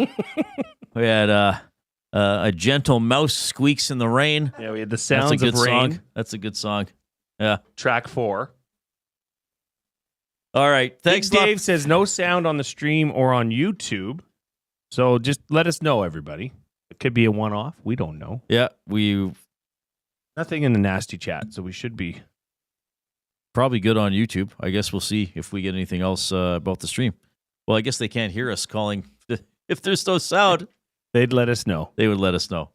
Okay. Good, Coob. Coob says, Coob, thumbs up. We are into our top 5 personal rankings for best jerseys, uniforms, whatever you want to call it, in the National Hockey League. And we're going to give you here the oil understood for GCL Diesel, providers of the best diesel engine components around. From turbochargers to injectors, fuel pumps to sensors, they are the critical engine component experts. Proud to serve Edmonton and Northern Alberta for over 50 years. Now a partner of Edmonton Sports Talk and the Reid Wilkins Show. GCL Diesel. Diesel! Understood. So, hey, Marchand, you're supposed to be still during the GCL Diesel pause. Sorry, bud. I don't play by the rules, move around a little bit. Sometimes I'll move around. Oh, but Marchand can't follow the. Yeah, he's a bad kid. He's the enemy, you know. Trying to start a war. So I'm giving you the oil understood in the middle of our jersey countdown, and that is because I have your Edmonton Oilers at number 5. Okay. I do think this is a very distinct, recognizable jersey. Oh, and like, so Coop puts up Arvidsson in the picture, one of the most controversial players. Jeez. But a good use of orange, which can be a tough color, as we know with Anaheim. Iconic logo, easy to recognize logo. I like the sleeve striping. I like the striping around the waist. Again, it's just an appropriate amount of orange, very easy to recognize. And this version of the jersey, though I have liked others, I think and there's been some, I didn't like the apron string ones that had no stripes along the bottom. I thought those were terrible, quite frankly. But I do think this is a great jersey. I think it's the best jersey. Now, not on my list, but as far as iterations of the Oilers jersey, I love it. I love how they incorporate the oil drop. This is the only jersey where they incorporate the shape of the logo into the lettering. How the Oilers wording flows around this bottom circular shape. It's really unique if you think about it, and it resembles kind of oil spilling down, I guess, if you wanted to.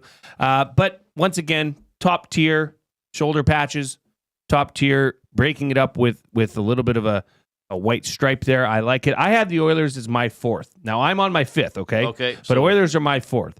Okay. My 5th was Chicago. Okay. Chicago, timeless. You're just going with simplicity here. The coloring in the logo stands out. I mean, the jersey structure and the color of the team is red, black, and white. But with the logo, you do have some different colors that are incorporated. I really think those pop. And I just appreciate the simplicity of it and the history. So I had Chicago 9. I'm sure there are people who would have Chicago 1 or in the top 3. So we still like them. And again, I like the color combo. So I had Chicago 5. I had the Oilers 4. Who's your 4? Okay, my 4 is a team you had. Where did you have them? You had this team 17th. So this will be one of the largest discrepancies. It will not be the largest It will not discrepancy. be. It cannot be. I have the Florida Panthers. Yeah, okay. I think these are great jerseys. I like the red, going with the blue pants. They are doing what the Canadians do very well, and Minnesota tried to do and do very poorly with the thick stripe across the middle of the chest and the logo on top of that. I think it works on this jersey. I think that's a good Panthers logo. To me, it's a very classic-looking jersey. Maybe they could have used something along the bottom, but the pants and the shirt aren't the same. The pants and the jersey aren't the same color, so you get separation just from that. But, yeah, I really like, and I know this brings up bad memories for Oilers fans because I even think this photo is from them winning the Stanley Cup. Coob trolling everybody once again. Not trolling us. Coob's trolling you, Oil Country. Reid, my issue with this jersey is the stripe. I think it's just a tad too thick because it could be tighter on the logo, so the logo looks bigger and the stripe's a little smaller. But yeah, I mean we're splitting hairs here when you get into the last, what? Yeah, but you didn't like this one that much. You had them in the bottom half of the league at 17 because of the stripe. But I like there's a little bit of bronze there as well around the white. This one really works for me. This one really works for me. So 5th, I had Edmonton. Jay had Chicago. 4th, I have Florida. Jay has Edmonton. My 3rd is the team you just had 8th, and it is the newest team in the National Hockey League. And I like these jerseys when they came out. When I see them in action, and over the last 3 years, I like them more and more. I have Seattle.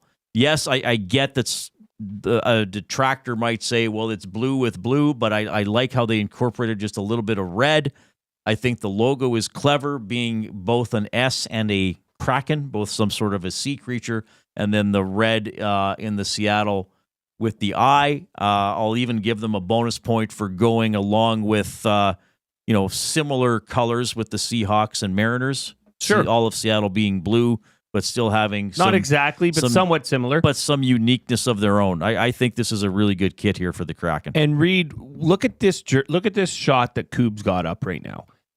They didn't try and go they could have went with the mint color gloves, right? And really tried to be cool. No, they went with the mint lettering and the blue glove. I think they could have really screwed it up there, but they decided to keep it nice and tight. Yeah, I can't argue with that jersey. Your 3, that's your 3? Yep. Okay, my 3 would be, and we're getting into classic here. We're going with the New York Rangers. Okay.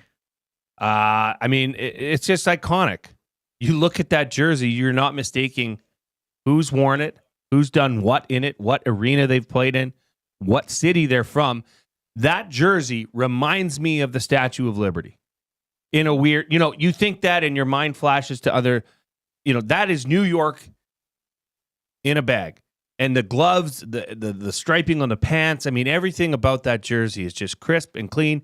And oh, by the way, it hasn't changed in a long time. I give bonus points for that. Well, I have yet to mention the Rangers, and people are going to know where I'm going to mention them as I give my second one. By the way, you can give us your feedback on our jersey ranking, so you're buying or selling what we've been doing for Damon Bunting, a consistent top-producing realtor in the greater Edmonton area for over 17 years. He and his team would love to help you find that right home or make the move from your current home. Community-driven, he understands what it takes to make a difference in our city. Check him out, DamonBunting.com, Instagram handle, Damon Bunting Real Estate. My number 2 will be, I think it's also your number 2, the Montreal Canadiens. Yeah. Now, it's just a great hockey jersey. Red, white, and blue. It like everything about it works. I know I have said that the mystique of the franchise doesn't matter, and it doesn't matter why I'm picking this jersey. But it has been around a long time. And as I've been saying, there are teams in the NHL and in other levels of hockey that outright copy this jersey or inspires by things that it does. but it's just like it's not one of those jerseys where it's going, oh, look at me, I'm different, like what Anaheim's trying to do, and I think that's part of the reason why we both have them last, right? It's just it's a great jersey. It's a great logo. Like it's simple. It's just a couple of letters, but it's got an interesting meaning behind it. That's number 2 for me. It's just a great number uniform. 2 for me as well. The C, the H inside the C, les habitants. It's just so creative, given when this was made. How many years ago this jersey was made to come up with that creativity and have it stick and stand the test of time? I love it. All right, my number 1. By the way, we're at 130 thumbs. Let's keep rallying. We want to get halfway through the show. We're at 130, so getting to 150 should be quite attainable. So we get at least That's a double fantastic. worth a day. Well done, Yeah, Nasties. thanks everybody. We're glad you're rallying and helping us build the show, and also making sure we get in an educational word of the day before we sign off at 5:55. So my number 1 is the New York Rangers, and I could have put Montreal number 1 for sure, but I'm going to go with the Rangers again. It's a cool red, white, and blue combo. Good striping across the waist, pants different color than the jersey. Good striping on the elbows. I love the vertical cresting, which is part of the reason why I still had Utah. Somebody's asking where we had Utah. I had them 16, and you had them right around there, 15. Yeah. So we both had Utah just on the upper half. But I think the New York Rangers have the best uniforms in the National Hockey League. That's just a great look, a simple look, an elegant look, a recognizable look, and I think also like a strong hockey look too. I mean, I can't agree. I can't disagree. I mean, I had them ranked 3rd for all the reasons you said. But isn't it interesting where we're at now? My final number 1 jersey overall, I believe you had them at... I mentioned them on day 1, 28th. 28th. So this is the largest discrepancy we have by far. By far. And I'm going with the Detroit Red Wings. It's simple. It's classic with the recognizable winged wheel. You will not look at this jersey and wonder, oh, who's that team? The red and white symbolizes the team's rich history. Numerous Stanley Cup wings. Wings. It's just a symbol of hockey and automotive, Detroit automotive culture and history. And I don't think you could deny that. That is my number 1. And Mike, the Michigan fan, has wrote a limerick specifically for my number 1 overall pick. Oh, amazing. Okay. The Red Wings jersey, a classic, no doubt. With their winged wheel, they stand all throughout. In red, white, and bold, the story unfolds. The best in the league, there's no doubt. Well, I'm not going to argue with him. Yeah, you're going to see him, in 2 days? Am I? Apparently. Is he curling? I think so. Oh, yeah, he's going to come and try and throw gravy on me or something. Hot gravy. Hot gravy. Moist Man says that, and this is a fair point, because we're looking at these on our Fanatics picture. That's how we first looked at these. Yes, to make sure we're using this year's version. They don't have the ads on them. And Moist Man says, I'm now realizing how much the ads on the jerseys are ruining the overall look of them. I hate it. I couldn't agree more, Moist Man. But the world needs money. So do those starving NHL teams. They really do. So here is my top 8 from 8 to 1. Buffalo, Winnipeg, San Jose, Edmonton, Florida, Seattle, Montreal, Rangers. Jays top 8, 8 through 1. Seattle, San Jose, Toronto, Chicago, Edmonton, Rangers, Montreal, Detroit. So I think we had 3 in exactly the same spot, right? Montreal, Anaheim, and there was somebody else. And we had a few times where we were just 1 apart. Edmonton 5 and 4, Buffalo 9 and 8, San Jose 7 and 6. Aside from Florida and Detroit, we were pretty consistent with each other's. I would say we were pretty much in lockstep. 2 or 3 off. Well, there were some that were 8 or 9 off. I mean, you had Toronto. You had Toronto 6. I had Toronto 15. Ottawa wasn't too far apart. But yeah, most of them, I mean, Islanders 24-18. We had a few that were maybe 5 or 6 off. So I think for But next we had week, LA. We both had LA 14. because next week's a short week for you because you're not here on Tuesday. Correct. So I'll be in with the Wunick. And then we're going to have Wednesday, Thursday, Friday. Yep. I think we can maybe you and I come up with the top 15 most iconic NHL jerseys, and we'll reveal 5 at a day. Oh, we could do something like that, yeah. Right? And we'll, that way we can talk about them more because now we're going into the full catalog. Any jersey. Right. So, because Steve is asking in the Nancy chat, how about the Whalers' old jersey? We only ranked current jerseys. We didn't. This year, home edition. We didn't include any alternate jerseys, and we didn't do things like, the Blackhawks, well, theirs doesn't change. The San Jose 95-90, like, to me, that was pointless. To say, well, I'm putting San Jose 1, but because of the jersey from 30 years ago. Like, we did this year's jersey. Just this year. Like, the Anaheim jersey would have been higher, would have been not last had they had the black one with the webbed foot on it that looked like a D. Like, at least there was some cleverness to that. Or if you're talking Paul Kariya, Teemu Selanne, early days of the Anaheim. Even those, Mighty the Ducks. purple and greens were better than this year's. And I'm not even sure those were that nice. Eggplant, Reid. Right. Well, now Steve puts LOL in there. But Steve, I thought you were asking a serious question, baby. Because the Whalers jersey would come up for a lot of people. It would as a jersey. Come on, Steve, baby. Steve Johnson, what are you doing to me, baby? I can't take it anymore. Yeah. Steve Johnson. He's sitting there thinking, Whoa! Whoa! This is like an anaconda taking down a pig. There we go. Portions of this hour, by the way, presented by the Canadian Brewhouse. So forget the roses. This Valentine's Day, grab your date for Surf and Turf at the Canadian Brewhouse. 7-ounce sirloin, blackened shrimp, wine, and the fixings. Just $69.99 for 2. Details at thecanadianbrewhouse.com. We have not spoken about Valentine's Day much, probably because neither one of us cares a lot. Care about it, yeah. You're married. I am not. So it's not because they're both single or they're both this. No, we're different marital states. We're not. Now, are they doing something romance related on the Hangout tomorrow? I don't know.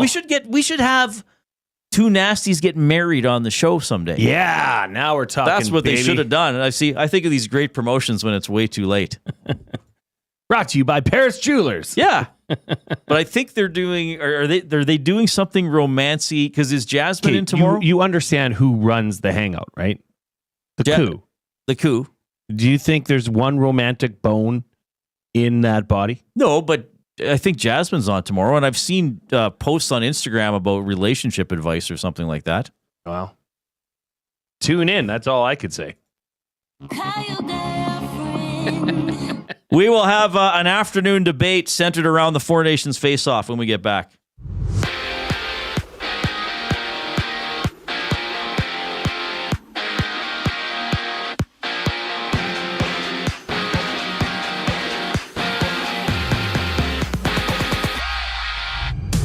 All CFLer Stephen Dunbar Jr. makes his return to the green and gold after he spent last season in Hamilton. With Edmonton, they've also agreed to terms with international punter Cody Grace. And 3 Down Nation is reporting that the Blue Bombers have signed former Elk and CFL first-rounder Enoch McConzo to a 1-year deal.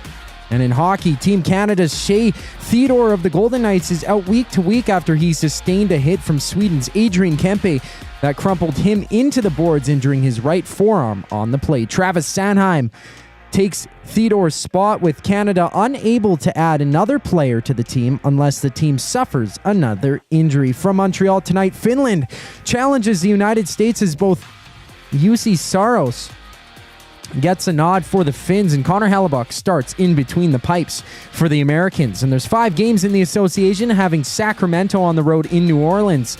The Timberwolves and Thunder tipping off, while the Heat throw down against the Clippers. This sports update is brought to you by Paramount Flooring, proudly serving Edmonton and area for over 30 years. Their showroom offers all the best and latest in flooring, tiles, and area rugs. Tell them EST sent you for 10% off your next purchase. You can shop in-store or online at ParamountFlooring.ca. The afternoon debate for the Edmonton Garrison Golf and Curling Club brings us back on the other side of the break. I'm Zachary Kubish, and you're up to date Get your fix every single game with the GCL Diesel Oil Stream pregame and postgame shows with Tom Gazzola and Hernan Salas. Whether it's breaking down the starting lineup, predicting key matchups, or diving deep into the game's biggest moments, Tom and Hernan are here to give you the best insight and analysis in the city. After the final horn, get the breakdown of every key moment, performance, and player reactions. It's your one-stop shop for all things game day. Catch the GCL Diesel Oil Stream pregame and postgame shows with Tom Gazzola and Hernan Salas, only on Edmonton Sports Talk, your clear choice for Edmonton sports. If you've been injured in a car collision, let James H. Brown and Associates, Alberta Injury Lawyers, protect your interests. They'll be there every step of the way to help answer your questions and help you get your life back on track. Trust Alberta's precedent-setting injury lawyers with their unrivaled experience, unrivaled results, and unrivaled commitment. When accidents happen, call James H. Brown and Associates, Alberta Injury Lawyers, 780-428-0088, or go to jameshbrown.com.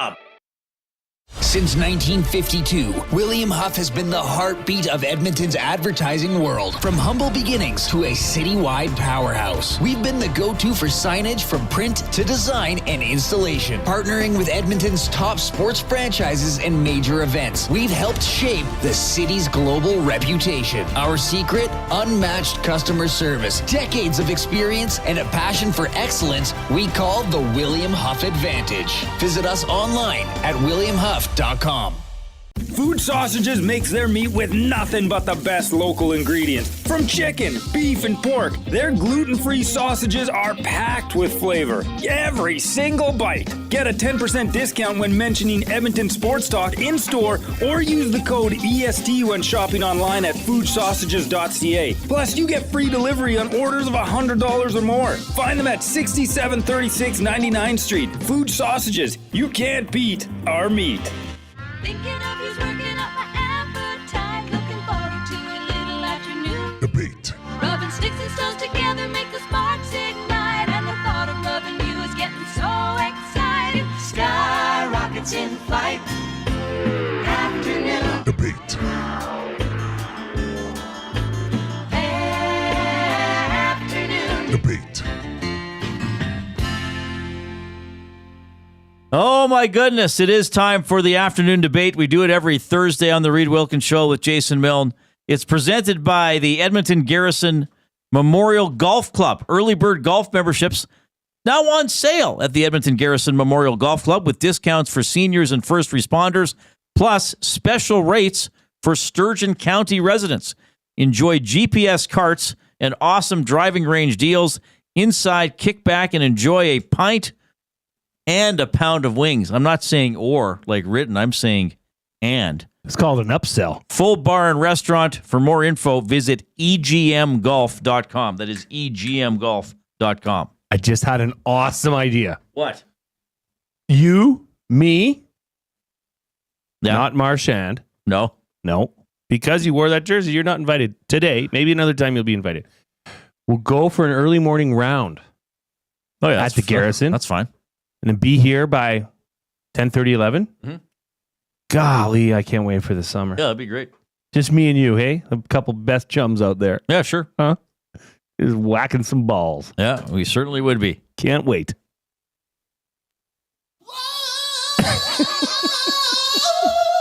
That's me watching my tee shot on a par 3. Well, Four Nations face-off. Beauty start last night with Canada beating Sweden in overtime. So it is a 3-2-1 points format. You know what? I'm just a disaster today with all my papers. Because where's my other paper? That one. Thanks, baby. You got it, baby. Well, I've just I'm so out of sorts. Oh, isn't it nice to be suddenly so highly regarded?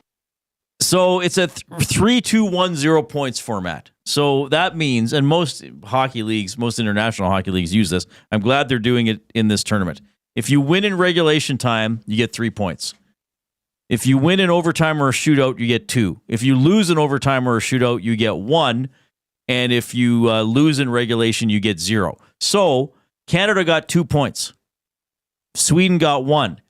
if tonight's game between the United States and Finland is decided in regulation, the winner's in first place in the tournament. Yeah. Because they would have 3. The World Juniors have been using this for a few years. I think it's really good. We've talked about this before. It'd be nice if the NHL went to this. So I didn't do every single team. Sorry, I don't want to. Go ahead. Can I ask you a question about? Has this been in international tournaments in play for how long, or is this just Four Nations face-off? No, well, the World Juniors use it. The Worlds have used it, I think, for a while. Olympics? I think the Olympics did it too, yeah. Really? I think so, yeah. Huh. It just makes so much sense. It makes a ton of sense because every game is worth 3 points. In the NHL, some games are worth 2. Unless they go to overtime, then they're worth 3, right? And that's why teams who are higher up in the standings are trying to hold on to a playoff spot don't like 3-point games. Okay, if 2 teams behind us are playing, only the winner is going to make up ground. But now the winner and the loser both make up ground on you, right? Yeah, but it all sorts itself out. Well, that's why I wanted to check this out, because as we've noted, and you know, some Oilers fans have said, well, it's a good thing we have overtime, right? And the Oilers have the most overtime wins in the league with 3-on-3.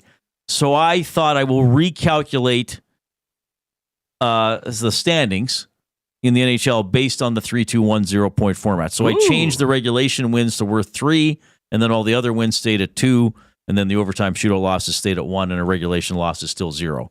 So it drives up the point total. So, for example, at the top of the standings, it's still Winnipeg. Right now they have 81 points. If it went to the other format, they would have 114. Okay? Washington would still be in second place overall. They would have 111 points. They currently have 80. So the team affected the most by this would indeed be the Edmonton Oilers because of all their over. Now, I should say I didn't go all the way down once I got Philadelphia's around 20. probably would be pretty affected. Yeah, but I didn't bother with them because they're 26th. Yeah. Yeah, but they would and they've lost quite a few of those too. Right. So it would be different for them. Marginally. The Oilers have a good overtime record though. So the Oilers currently, I printed up the NHL overall standings. The Oilers are 4th overall. Once you change this to the points format, the Oilers would drop down to 7th. Both the Oilers and Minnesota would have 97 points, though the Oilers would have a game in hand, so they'd actually be placed 7th. The playoffs in the Western Conference. So Winnipeg still first in the Central. Winnipeg still first. Dallas still second. Minnesota still third. Colorado still 4th, and in a wild card spot. Okay. Okay. In the Pacific Division, Edmonton and Vegas would swap places. Vegas 102, Edmonton 97. LA is still 3rd with 91. Vancouver still 4th, and the second wildcard team after Colorado with 84. And then Calgary still the best non-playoff team with 80. So generally, changing the standings formats wouldn't really change very much. So maybe that would be an argument why the NHL would say, okay, we're not going to change it because one team a year might drop 4 spots like Edmonton. But just think of, so you said Vancouver, the difference between the last wild card spot with Calgary at 80 and Vancouver at 84 is 4 points. Right. Traditionally, with 10 points or 10 games left, that's almost impossible. Well, not impossible, but that's hard to make and up. It's still, so right now. But no, it would be more meaningful to get the regulation win. Right. So right now it's Vancouver 63 and Calgary 60. So it's a win and a half. So is the this. adjusted standings would be 84-80. So it's a win and a third, or a win and a half. It's if you win in. So I just think it would offer the average NHL fan the hope, right, that you could make up because if you're standings faster. Because if you're 2 points behind a team and you go to the 3-2-1-0 format, you can't say, well, if we win, the best we can do is tie them, right, in the standings. Now you can jump them. Maybe you're jumping them, or maybe your win isn't as you don't win in regulation and you tie them. So when a team, that's okay. This is a good question, Reid, because we, you and I will be talking about all these 4-point games coming down the stretch. where you're playing teams in your division, in your conference, what would it be called? A 6-point game? Essentially. I guess. Right? Because you would be up 3 and take away and leave them with 0. Yeah. So the difference, a 6-point game. But see, here's the thing. Just imagine being able to say a 6-point game. I know. But here's the thing. So if a team is winning in regulation, Team A is winning in regulation, Team B ties it with a late goal in the third period. They pull their goalie score with a second left. Now, Team A can still get their 2 points by winning in overtime. Under the 3-2-1-0 point format, they can still get their 2 points, but they were denied that third point. Like the other team actually took a point away from them as opposed to gaining a point themselves. That's why I think makes the 3-2-1-0 more interesting. Big Uke says, but if it was changed, there wouldn't be teams with under 3 minutes left playing to get to OT. Yeah, and that's the thing. Would it make it a little more aggressive in the final minutes of regulation? We can actually score and get the 3 points as opposed to going to overtime and just getting 2, and the other team gets 1. I don't know. I'd like to see it for a full season. If they don't like it, they can always change it back. And yes, there's going to be the argument, because right now, okay, if the playoffs started today, I know that's a stupid hypothetical to some extent. So in the Western Conference, there would be 4 playoff series in the first round. That's the Vegas and Edmonton would swap. So there'd be a couple different series. And Vegas would get the number 1 seed in the Pacific Division.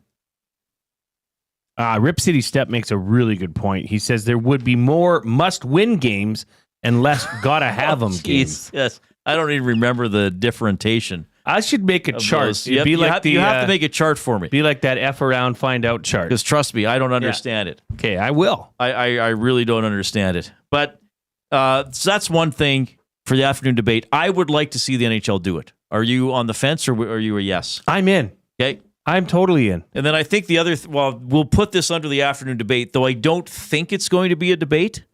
We saw it last night, and it's a good thing we did, because if it was the NHL overtime, there would have been a shootout last night, and Crosby couldn't have got the third assist, and Marner couldn't have got the game-winning goal. Wayne's here. That's awesome. 10 minutes, 3-on-3 in the NHL. But people have been saying this for years. Gotta be. Now, I'm glad they're doing it in this tournament. I know you can say, well, you're taxing your players. The star players play. And also, we saw Connor Brown score an overtime goal last week for the Oilers. Now, those guys who are on the third and fourth lines in the overtime, like maybe they're second liners 5-on-5, but their third or fourth liners 3-on-3, they might get out there a little bit more. Maybe you get whoever, like the Connor Browns or the Henriques still out there a little more in overtime, right? As opposed to it's McDavid and Draisaitl, it's Nugent Hyman, now it's McDavid and Draisaitl again, or whatever.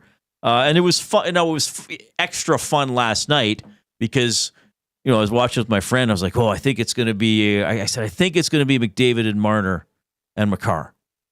And she was like, well, but what about Sid? I said, I think they'll leave Sid with McKinnon. And then it did take him a while. And then I guessed the Sweden combos, and she was like, no, Eriksson Ek. And she was right. They had Eriksson Ek out to start the overtime. So that was fun. But I think a longer overtime, less shootout. I think the shootouts are still exciting, but I really want the shootout to become a last resort. Okay, we just can't keep going any longer. We have to do a shootout. I couldn't agree more. Let them skate. It is the most exciting part of a game if it gets to it, really, because the big guns are out. It's going to be scoring chance after scoring chance. The goalies are amped up. Yeah. But did you see the look of relief on Nathan McKinnon's face after Marner scored that goal?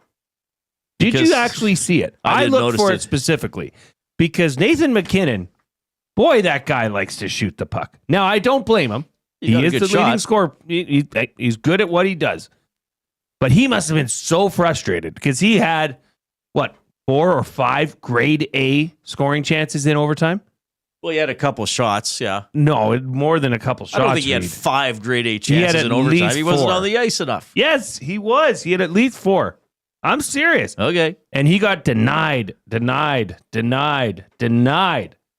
So his look, if you go back and look at that, everybody else was celebrating with a happy face and glee and just cheering on their teammate Mitch Marner. He was stone-faced like, whoo-wee. I think his shot clipped the Swedish, was it Carlson back? I think it clipped his calf on the way in too, didn't it? Marner's? Yeah. No, that was straight didn't in. It, didn't I it, thought I saw it go I thought straight it in. started to wobble just a little bit. But anyway, it was a good shot.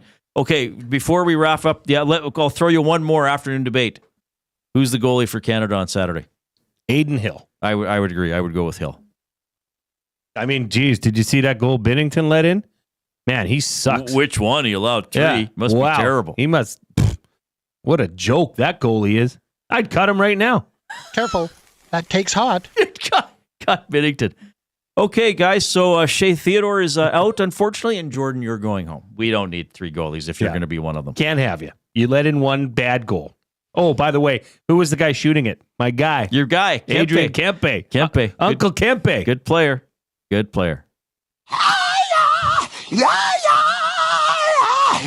Whoa! Whoa! We're in the James H. Brown studio. James H. Brown, personal injury law firm, the heavy hitters of injury law with over 200 years of experience. James H. Brown will get you the settlement you deserve. JamesHBrown.com. Book your private consultation today. Okay, send in your questions about sports cards and sports collectibles, memorabilia, all that kind of stuff. Wayne Wagner from Wayne Sports Cards when we get back.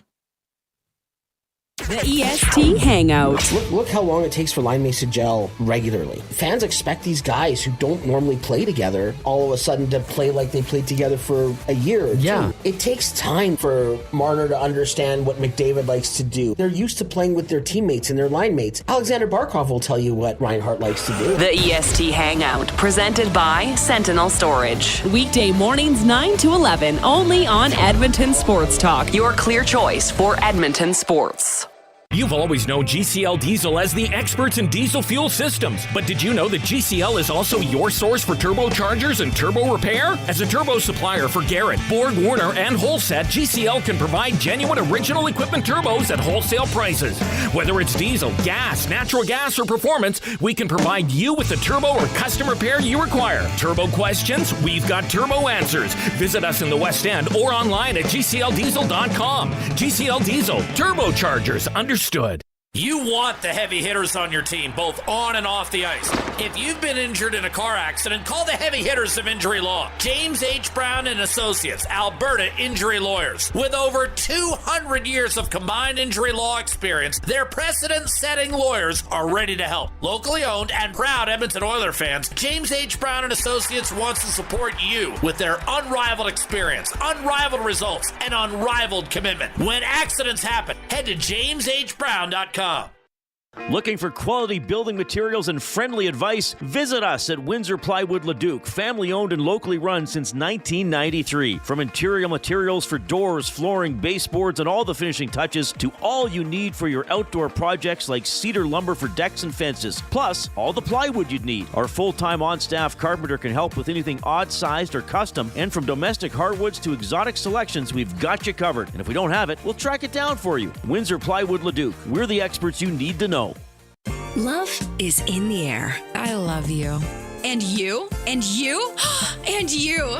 Why choose between your beloved items? Sentinel Storage, keeping your treasures safe to be loved again. Try 4 weeks free. Details at sentinelstorage.ca.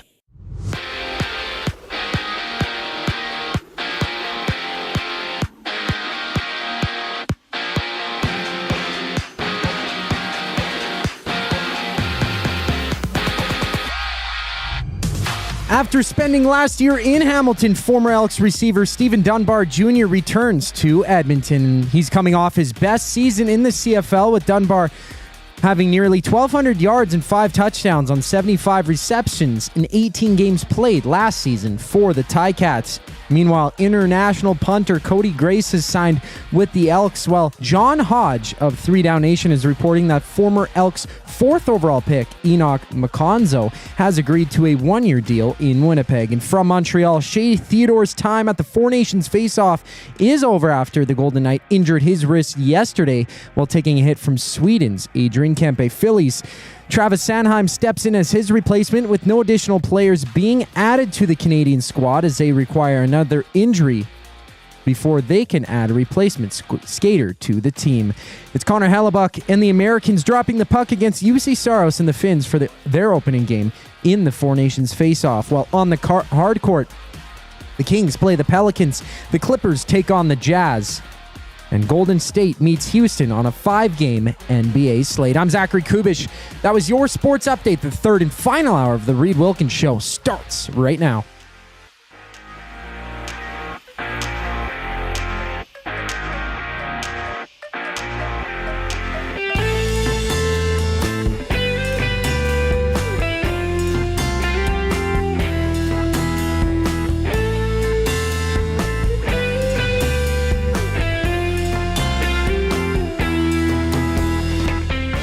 All right, we always encourage audience participation from the nasties, as we've dubbed you.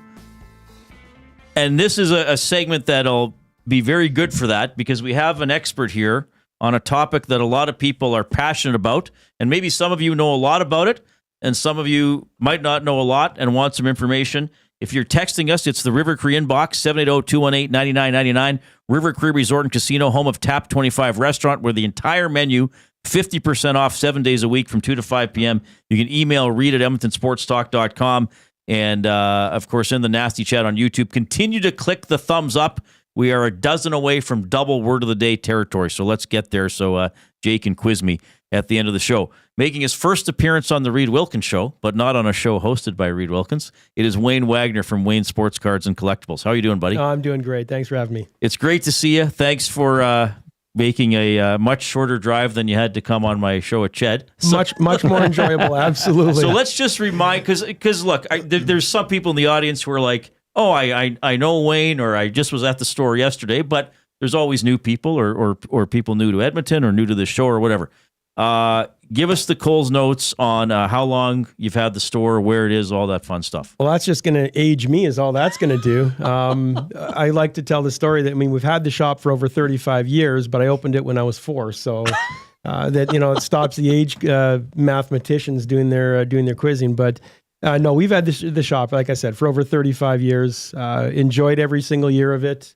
And been in a long time. You've been in the shop so many times, Reid. We talk all the time about it, whether it's comics or cards or everything. So it's a lot of fun. Turning a passion into a business was everything I've ever asked it to be. Yeah, that's hoped it to be. 35 years for a business. So that would have been the late 80s. You guys kicked that off? Yeah, I've always been involved. Like, I've actually been involved in the industry for, I'm going to say over 40 years. I've been involved with it, and opened the store back in 1990. Yep. Wow. That's incredible. So in that timeline, you're talking, because when I was young, which would have been in the early 90s, I was born in 81, hockey cards were the rage. That was the time of the golden era of hockey cards, maybe. Yep. Now, then they took a little bit of maybe an oversaturation.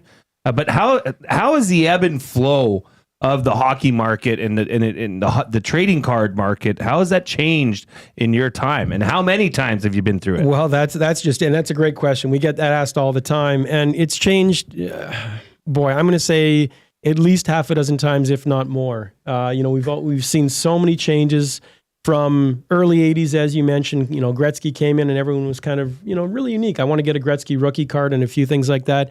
It wasn't talked about as a collectible. It was more talked about, hey, I'll stick a gum in a pack of cards. This is really cool. Cool. It was really neat. But it really kind of took off, I'm going to say the mid 80s.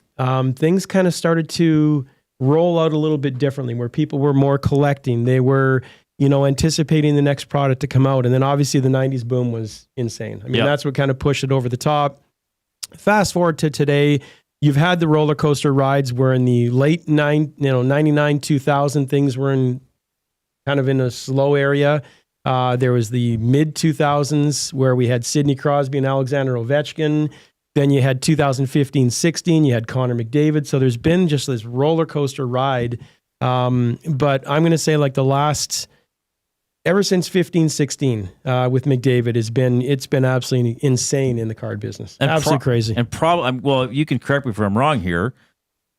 Maybe in terms of how many people were visiting your store, but this wouldn't be an industry that COVID could have, did it hurt it badly, or did it make people more like, oh, I'm going to I got time to dig through my collection and call people like Wayne and see what's going on. So, the latter. Yeah. So it made it worse in a good way, if that makes sense. Right. Sure. It was already kind of rolling at the time, and when COVID hit, people had nothing to do. I mean, they were stuck at home. They couldn't go shopping. They couldn't do anything. So dig out the cards. Right. And we thought exactly that. We had actually set designed a program for us in the shop. We were going to say, let's renovate the store.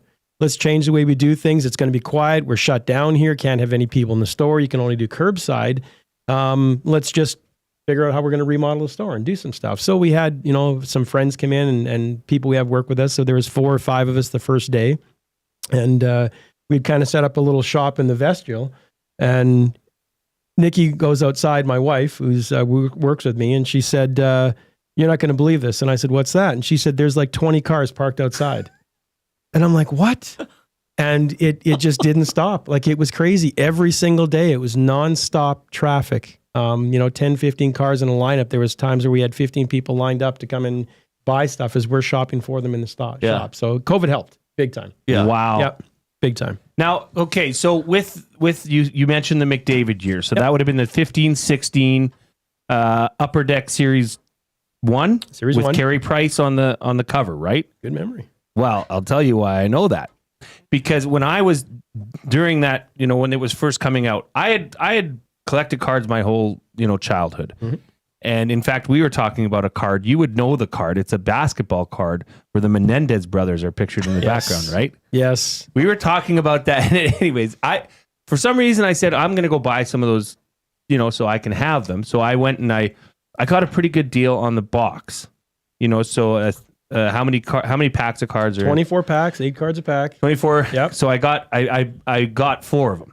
So Nice. I'm like, sure. So I haven't touched them. Mm-hmm. They're still wrapped. Do you know what they're worth? And I hate always turning this to the monetary thing, but it's just a fact of where we're at with this. Well, I'll tell you what I bought them for. You probably paid $100. I bought them for $120 a box. There you go.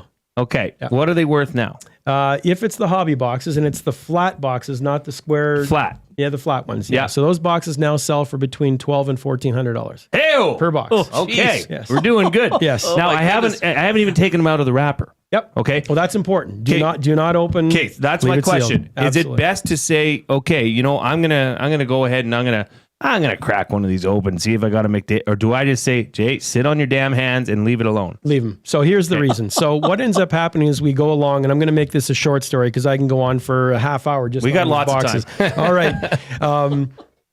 When the boxes first come out, and I'm just using a number pulled out of the sky. Let's just say there's 100 boxes. Obviously, there's more than that, but let's just use the number 100. When they're out, you have no Connor McDavid rookies, but you have 100 boxes. As these get opened up through the years, you now have, and I'm again just using numbers, you now have 2 Connor McDavid rookies and 90 boxes. You now have 10 Connor McDavid rookies and 85 boxes. You see where I'm going with this? Yeah. So we're now down to a Supply point where... demand. Yeah. Correct. So we're now at a point where you may have, and again, a low number, but you may have 90 Connor McDavid rookies, but you only have 10 sealed boxes left. Right.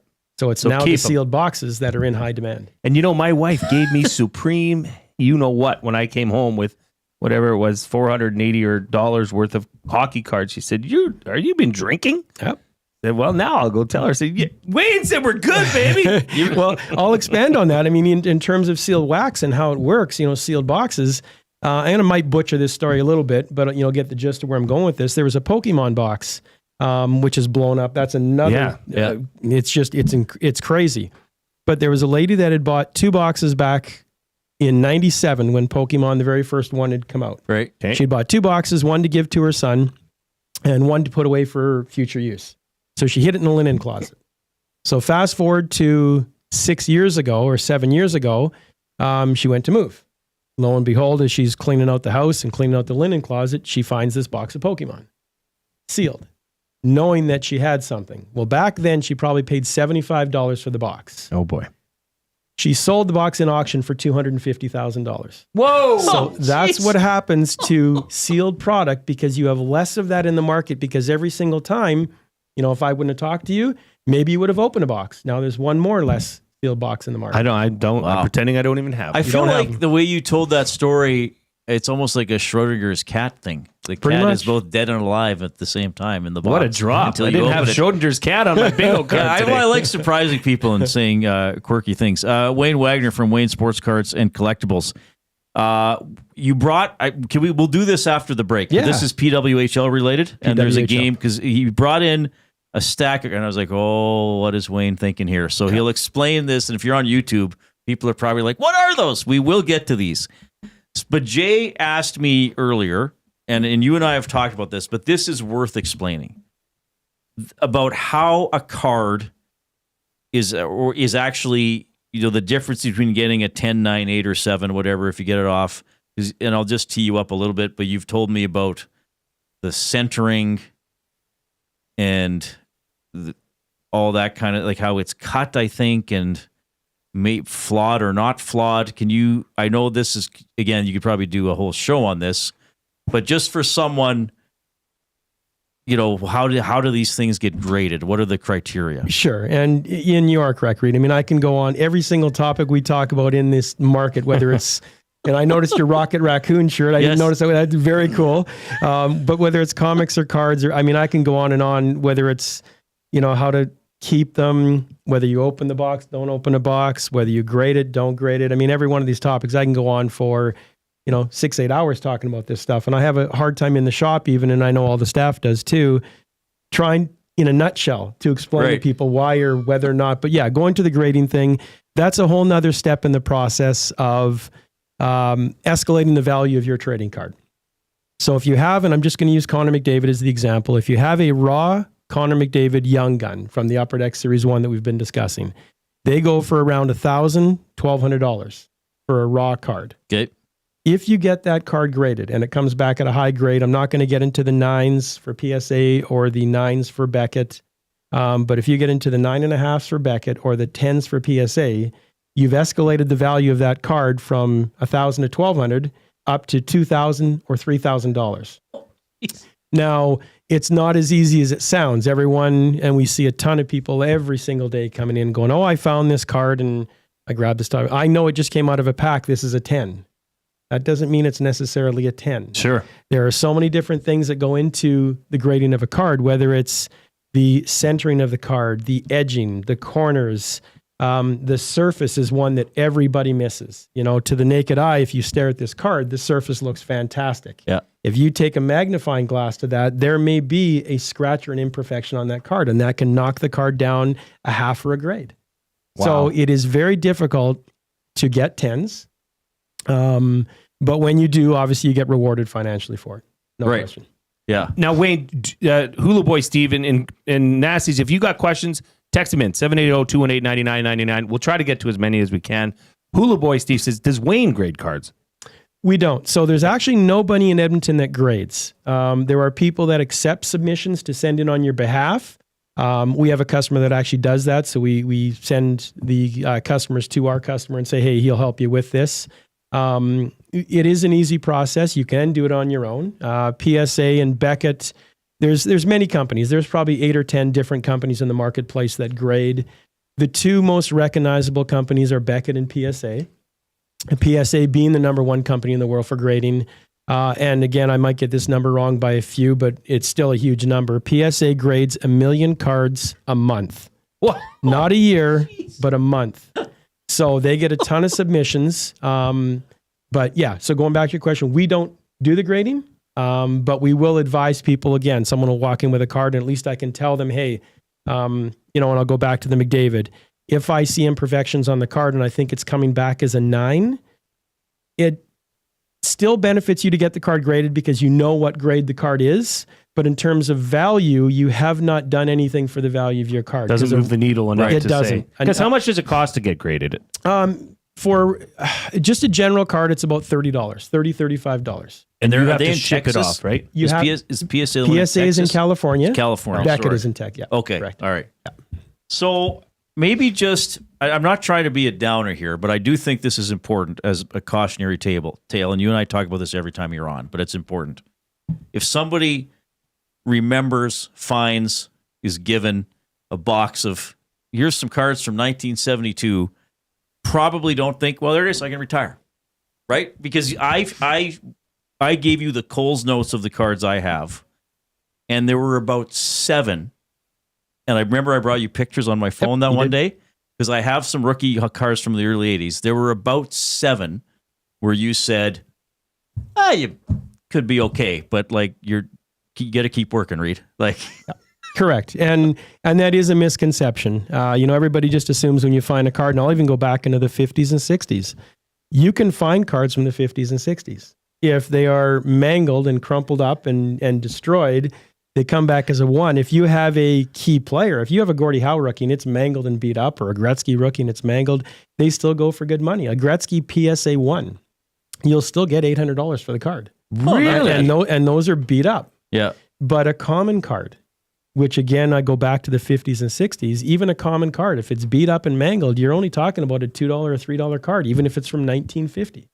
If it's in really good shape, it's a different story. Even a common card, if you get it graded and it comes back at a high grade, it can serve you well, but it really is just the star player. So you go back to the 71, 72 you're talking about. Yep. Yeah, if you have a Ken Dryden rookie or a Guy Lafleur rookie or a Marcel Dion rookie, yeah, you're talking about key cards. And even lower grades on those cards still go for good money. But it has to be a rookie pretty much too, right? Pretty much. Again, if you have, and let's use Bobby Orr or Gordie Howe now. If you have a 6th year Bobby Orr or a 5th year Gordie Howe, those are money. So you're telling me my 91 O-Pee-Chee Premier Sergei Fedorov rookie it's valuable. Well, you actually hit one that actually does have some value. Oh, really? So the 1990-91 season was... It was O-Pee-Chee Premier, I know that. That one's okay. But a lot of the stuff in the 90-91 years, Pro Set, Upper Deck, all that, they were just grossly overproduced. To a point where... You said that earlier. Reid did. To a point where basically the way it worked was the companies would produce, and I'm just using a number, 15,000 cases. And they go, we sold out? We'll print 15,000 more. Saturating. You can't do that in the collectible market. The Premier, on the other hand, was only produced for Canada.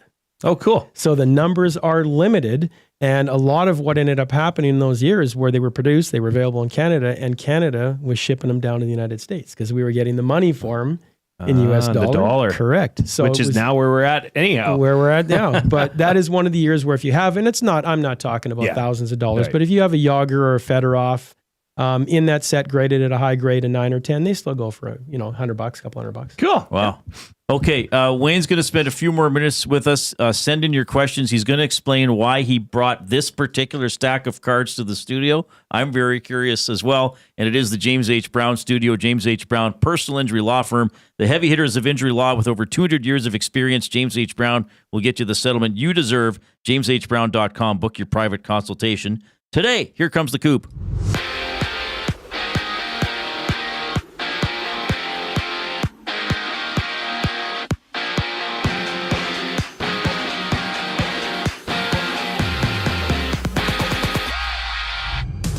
All CFLer Stephen Dunbar Jr. comes back to the green and gold after he recorded 1,200 yards and 5 touchdowns on 75 receptions with the Ticats last season. Meanwhile, international punter Cody Grace has agreed to terms with the Elks, and according to John Hodge from 3 Down Nation, former Elks 4th overall pick Enoch McConzo has signed a 1-year deal with the Blue Bombers. Out east, Canadian Shea Theodore of the Golden Knights is out for the remainder of the Four Nations Face-Off tournament after he sustained an injury on his right wrist when taking a hit from Sweden's Adrian Kempe last night. Travis Sanheim steps in as his replacement with Dallas's Thomas Harley on standby if Canada requires another body. And tonight it's Finland taking on the United States from the Bell Center, with Connor Hellebuck getting the start for the Americans against the Finnish UC Saros. Just one PWHL game sees the Frost challenging the Charge, and 5 games dot the NBA slate, with the Warriors battling the Rockets, Thunder, and Timberwolves tipping off while Miami plays Dallas. This sports update is brought to you by Sit and Sleep. Transform your home at a fraction of the cost during Sit and Sleep's winter clearance event. For massive discounts on major sleep brands to unbeatable deals on Canadian-made custom furniture, Sit and Sleep's winter clearance event is a can't miss. Plus, enjoy free local white glove delivery and special financing offers to help you bring home the best. Visit Sit and Sleep today in South Common next to Planet Fitness. We have a brief intermission before Wayne Wagner continues to hang out with Reid and Jay. I'm Zachary Kubish, and you're up to date. The Nielsen Show with Lieutenant Eric. Gazdick all over puck drop at the Four Nations from Montreal. Canada, of course, with a thrilling win over Sweden. That was about as entertaining as it gets. Like, you are getting maybe the 3 best hockey players in the world on one roster. Getting to watch them rip up and down the ice with a 37-year-old Sidney Crosby still doing what he's doing. It's a pretty good start to the tournament, I'm not going to lie. The Nielsen Show with Lieutenant Eric, presented by Southport Chevrolet. Weekday mornings 6 to 9, only on Edmonton Sports Talk, your clear choice for Edmonton sports.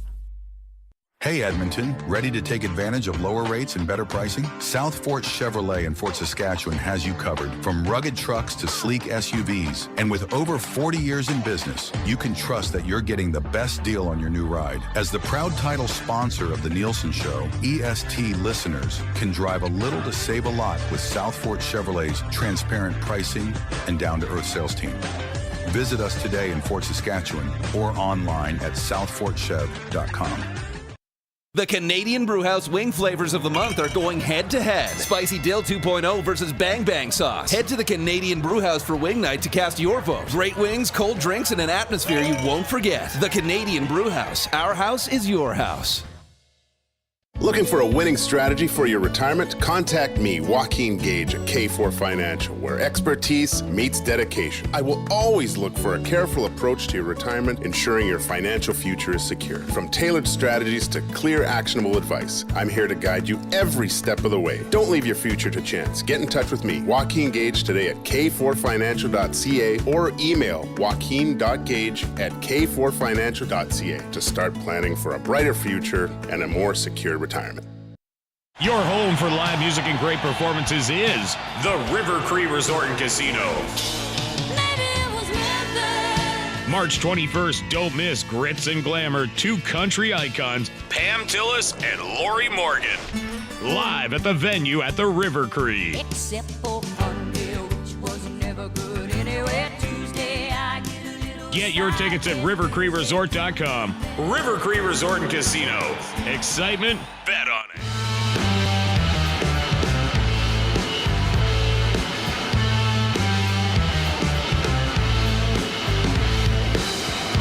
All right, thanks for joining us this afternoon. Finland and the United States, the matchup tonight at the Four Nations face-off after Canada won in overtime last night. Remember to click the thumbs up on YouTube. We are so close to double word of the day territory.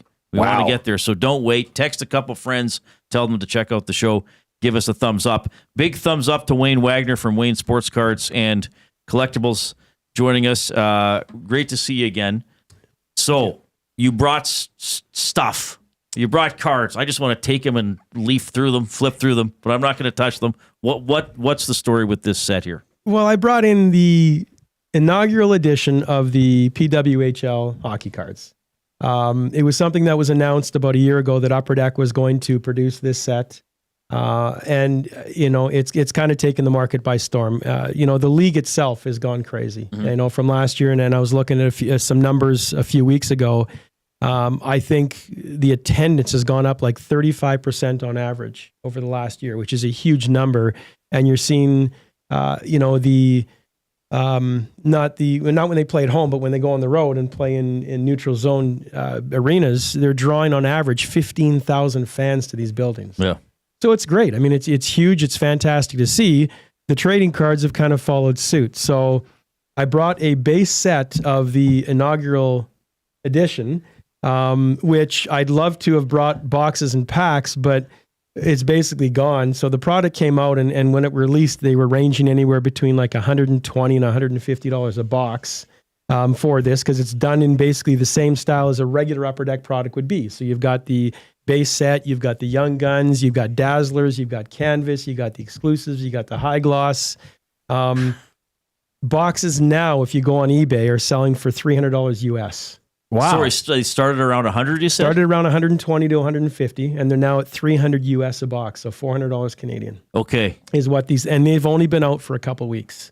Oh, so they're that new. Okay. It's that new, it's that popular, and it's going crazy. Okay, and are these exclusive? Because this is the base only? set. Upper Deck only. Because NHL is also Upper Deck Correct. only. So does Upper Deck have the monopoly on hockey, so to speak? Yeah. Okay. So, and we've discussed that before, Reid. What's happened is every license has gone to an individual company just to make it easy on themselves. So rather than, producing 4 or 5 different, or having to talk to 4 or 5 different companies, Upper Deck is hockey, Tops is baseball, et cetera, et cetera. Okay, so this is the entire PWHL set. Base set. So how many cards are there? That is 50 cards. And then there are young guns, and then the canvases and all the other stuff that go afterwards. But they did the same thing as they do in the base product, so there are young guns. Okay, so... All right, so I'm trying to think. So will rookie cards be worth more for PWHL players like they are for NHL players? Yes. Okay. Absolutely. This is exact same scenario as you'd find with a Connor McDavid young gun or anything else you'd find. Any of the athletes in here that have the young guns, those will be rookie cards, and they'll be obviously worth more money. So you've opened up packs and you've made a set. I wish I could say I did. We didn't have enough product. We sold out very quickly. This was a good friend, a good customer of the shop. He said, here's a few sets given away to any young females that come in the shop. My. Yeah. Wow. And he gave me one to bring on the show here. Oh, wow. That's amazing. That's very generous. Wow, Yep, this absolutely. is so interesting. So do you think, well, maybe this is not a fair question, but I'll ask it anyway. Do you think the PWHL, the value that we've seen, is it going to be able to maintain that? I believe so. Yeah. Yeah. There's a kind of a frenzy for all the new stuff that comes out. The good news is this is the 23-24 version. The 24-25 version of PWHL comes out, you might get it wrong, July or August. Oh, okay. So the good thing is you're not going to have to wait long, because people were walking in the store when we had boxes. We were at 300, after we got the secondary wave of it, looking at this $300 price tag going, oh boy, the next one's come out in August. So you're not going to have to wait long to have a new set, new young guns, new inserts, and a new product. Wow. Yeah. So I don't know how you done keep well. track of all this. Like, you got it all in your head. No choice. Too. Well, I guess I know it's your profession, You know what? but It's geez. it's exactly what we do, and you got to stay on top of it. Yep. So where is there? So you have a well-established, well-known store, great store in Edmonton. Is there like a store somewhere in the world that would be, other than yours, that would be like the mecca for where to go for cards? That's a great question. Unfortunately, I've never really toured much of the stores. It's kind of one of those things when you're out on your holidays, it's like, oh, let's stop. You're not going to go to a last thing you want to see is a hockey card. Yeah, come on, honey, let's go visit, 10 or 15 card shops here and wherever we're at.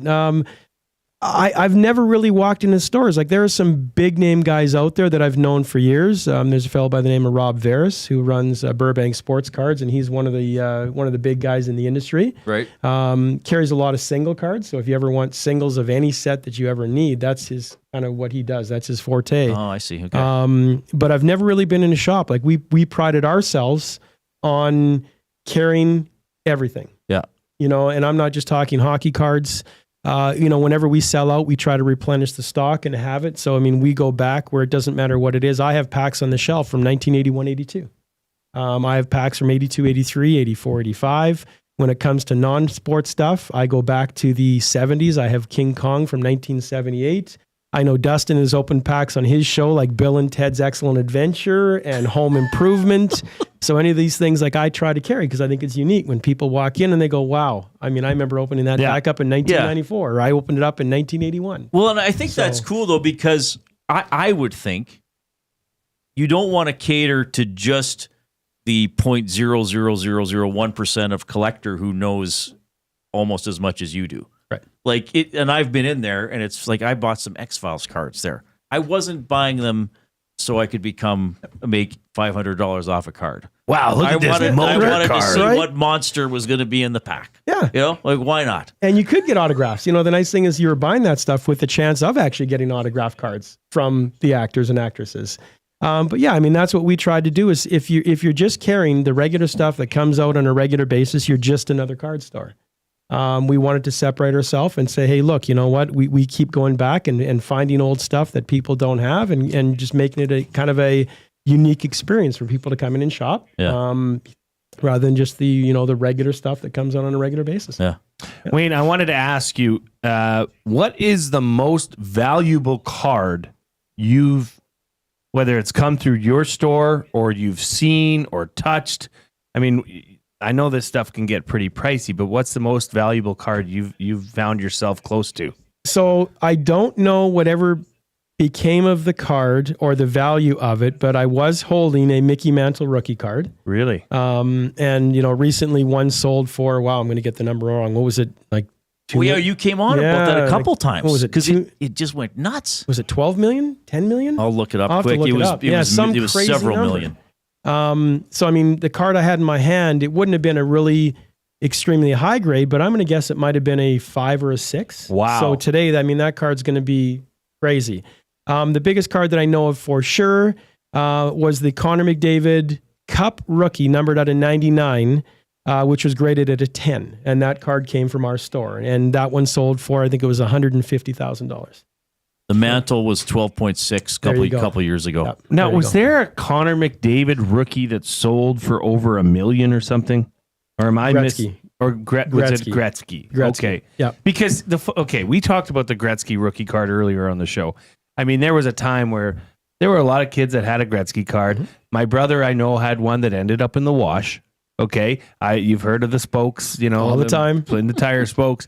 But the exact, and we touched on it a bit earlier, but specifically for that card, the centering, how many different, I guess, what's the first thing you look at if somebody says, hey, like we had Big Uke, a regular listener, and Nasty chime in and say, hey, I might bring some of my cards by to Wayne just to see if he thinks it's worth getting graded. Mm-hmm. How would you do that for a Wayne Gretzky rookie card? So, as I mentioned, any Gretzky rookie is worth grading. Like I said, a 1, which is beat up, and I wish I would have one here. I mean, I have one that's graded a 1. It would have been nice to bring it on the show and show you guys and say, look how beat up this card is. Grades at a 1, and it still goes for $800. So anytime you have key cards like that, whether it's a Gretzky rookie, a Gordie Howe rookie, a Bobby Orr rookie, any of those key guys like that, Michael Jordan rookie, I would say at any grade you want to get it done, because even 1s or 2s go for good money. When it comes to more current players, which are still superstars, and I'm going to use guys like Mario Lemieux or Mike Bossy or guys like that, lower grades aren't going to get you what you're hoping to get. They get you. A lower grade Mario Lemieux may only be a $100 card. Right. So sometimes it's not, you have to kind of put a price on what you're willing to grade, and I tell people all the time, I would love to have all my cards graded.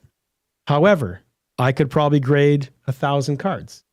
I've got better things to do with that money. Right. I mean, 1,000 cards that even if it was only $30 a card. Yeah. And for PSA, what they start to do too is if your card hits a certain level in dollar value, then they start charging a percentage as well. So if you grade a card and it is a $100,000 card, then you also are paying a percentage on top of. So my God. A Gretzky rookie could cost you, $300, $400, $500 to grade. Wow. That's amazing. And I just, sorry, Reid, another one came in. Abutsky says he has a Ken Dryden rookie card with writing on the front.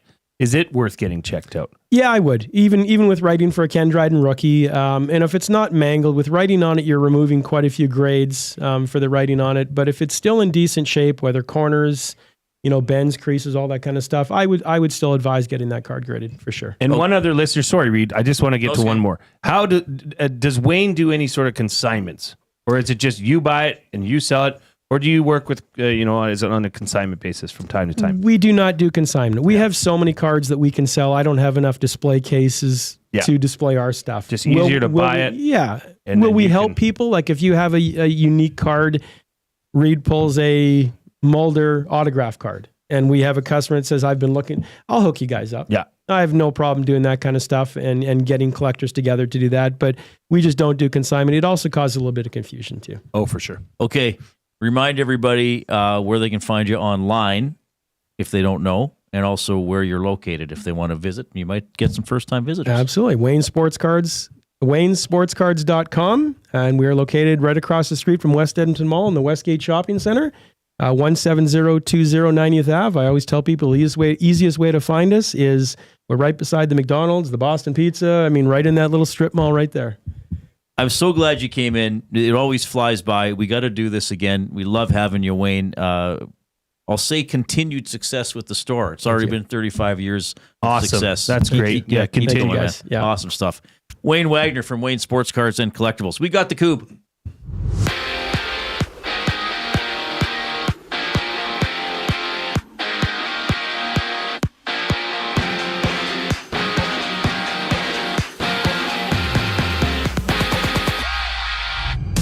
All CFLer Stephen Dunbar makes his return to the Elks after he spent last season in Hamilton. And with Edmonton, they've also agreed to terms with international punter Cody Grace, while 3 Down Nation is reporting that the Blue Bombers have signed former Elks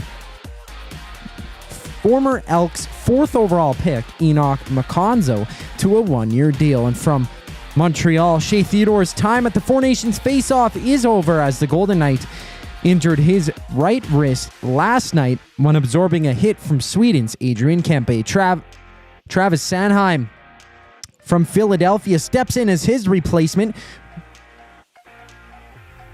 as well as Thomas Harley from the Dallas Stars being on standby, bearing any other injuries on Team Canada.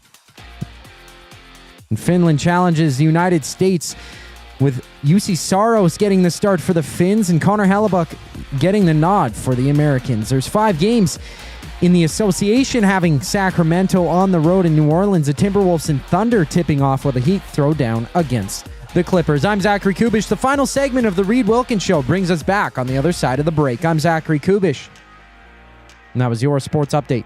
Get your fix every single game with the GCL Diesel Oil Stream pregame and postgame shows with Tom Gazzola and Hernan Salas. Whether it's breaking down the starting lineup, predicting key matchups, or diving deep into the game's biggest moments, Tom and Hernan are here to give you the best insight and analysis in the city. After the final horn, get the breakdown of every key moment, performance, and player reactions. It's your one-stop shop for all things game day. Catch the GCL Diesel Oil Stream pregame and postgame shows with Tom Gazzola and Hernan Salas, only on Edmonton Sports Talk, your clear choice for Edmonton sports. Food Sausages makes their meat with nothing but the best local ingredients. From chicken, beef, and pork, their gluten-free sausages are packed with flavor. Every single bite. Get a 10% discount when mentioning Edmonton Sports Talk in-store, or use the code EST when shopping online at foodsausages.ca. Plus, you get free delivery on orders of $100 or more. Find them at 6736 99th Street. Food Sausages. You can't beat our meat. Hi there. If you're like me, you like to picture yourself in luxury, even though there's absolutely no way you could afford it. And if you can, well, even better. Thankfully, I picture myself in something that is luxury, but still absolutely affordable, like the all-new Mazda CX-90 from Park Mazda. With the new luxury features like facial recognition settings and quilted detail Napa leather seating, I can pretend to be comfortable with all of my proper settings activated without even touching a button, thanks to Mitch Lewicki and the great staff at Park Mazda. I like to picture Mitch Lewicki as a ninja fighting off evil samurai. Park Mazda, your dealer for life in Sherwood Park off Y Road, parkmazda.ca. Your brand deserves more than just a whisper, it deserves a buzz. At the Hive Product Marketing, they specialize in promotional products that bring the buzz. From eye-catching giveaways to unforgettable keepsakes, they got the perfect products to make your brand stand out and get noticed. Visit the Hive Product Marketing and let them create the buzz your business deserves. The Hive Product Marketing, the official merch partner of Edmonton Sports Talk. Visit them online at thehiveproductmarketing.com.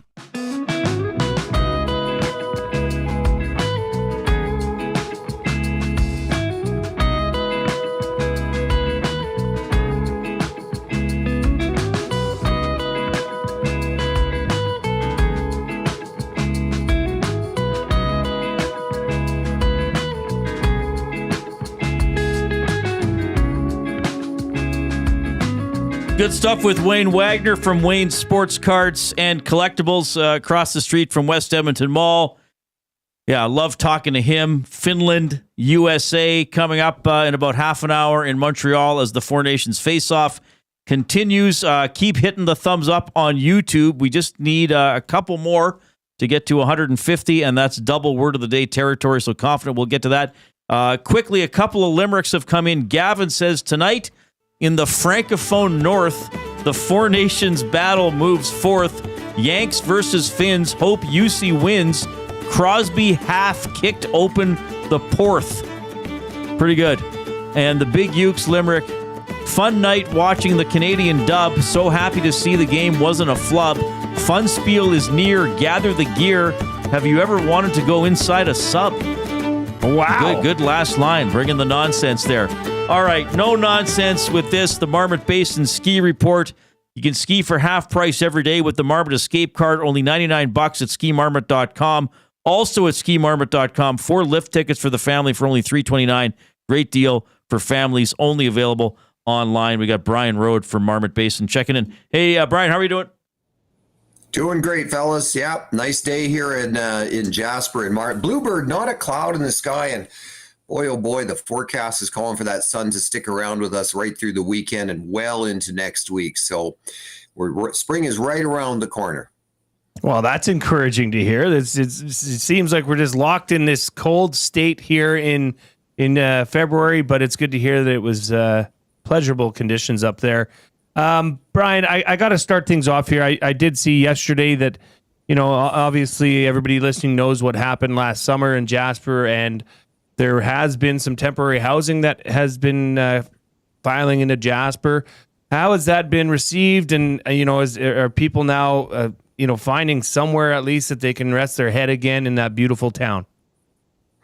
Yeah, well, they'll find that place soon. We expect people to start moving in around the end of this month. And yeah, there sure is a lot of relief. I mean, a lot of people, obviously, and everybody's heard this, have been displaced. They're staying in various hotels, finding a bed wherever they can. Many of them are still out of Jasper, of course. And these big trailers, they've been rolling in very quickly. Just started, literally a few days ago, and now they've got dozens of them placed in these 2 lots that they've got slated for future development for more permanent homes. So, yeah, great news indeed. People really happy, and we'll start to see them move in around the end of February. I wanted to talk about, because we're finalizing which weekend we're going to get up there, and my daughters. I said you're coming on. They always look forward to it. You're the Marmot guy to them. So they think that you own the mountain. They think you own everything. They think this is your mountain. They cannot wait to meet you, Brian. But we were talking about going, and, they did say how this, because we also go to Golden. Okay, we go to Kicking Horse for a week. They prefer the accessibility for their level of skiing, and we can all ski together. We can separate and then meet at the bottom of the hill. Is that something that Marmot pushes? I mean, I know you have your family deal, so I'll let you talk about that. But that is something that to hear my daughter saying that about that hill is awesome. And I'm sure that Marmot loves to talk about that as well. Yeah. And, we get a lot of feedback from our customers. That's one of the things that people like the most about Marmot is definitely the accessibility. And as the name implies, Marmot Basin. So we're basin shaped in both the mainly the upper area, but also the lower area. So all runs, whether you're in the upper part of the mountain, which will go down to mid-mountain, or the lower mountain, everything goes down to the lower. So on all of the lifts, you have a choice of either a green run, like a novice run, or an intermediate, or an expert. So perfect for people, families of varying abilities. They can all ride the lift together. They can take different runs, whatever suits them, and then easily meet up again at the base of the lift and ride up. And, that's really convenient. And if you need to stop in a chalet for whatever reason, a bite to eat, whatever it may be, you can do that, quickly, and then get back out on the mountain and meet up with your group of friends or your family, whatever. So great variety of runs. That's one of the best features for families about Marmot Basin. Absolutely. Well, you know what else is a great feature? And I want you to maybe give a bit of history behind how this came to fruition, because I'll tell you, as having to hustle 3 kids around and you're trying to get on the lift and having that electronic gate that you just don't touch anything, you don't have to worry about scanning anything. As a parent, that is a godsend. So kudos to you for doing that. How long did that take to integrate into your system? Well, it's something that people are still getting used to because it is absolutely convenient. Now, it took us one summer. You had to procure and get all that equipment on site and then install it. So that's no small task. But it is, you're absolutely right, really convenient. So, for example, if you go and buy a ticket from, a ski shop in Edmonton, or you get one from a Costco or an AMA, you're buying that ticket. You put it in your pocket, your left-hand side, and you don't come to the ticket window. You go straight to the lift. You never have to dig it out to get it scanned. Those RFID gates just scan it automatically, and away you go.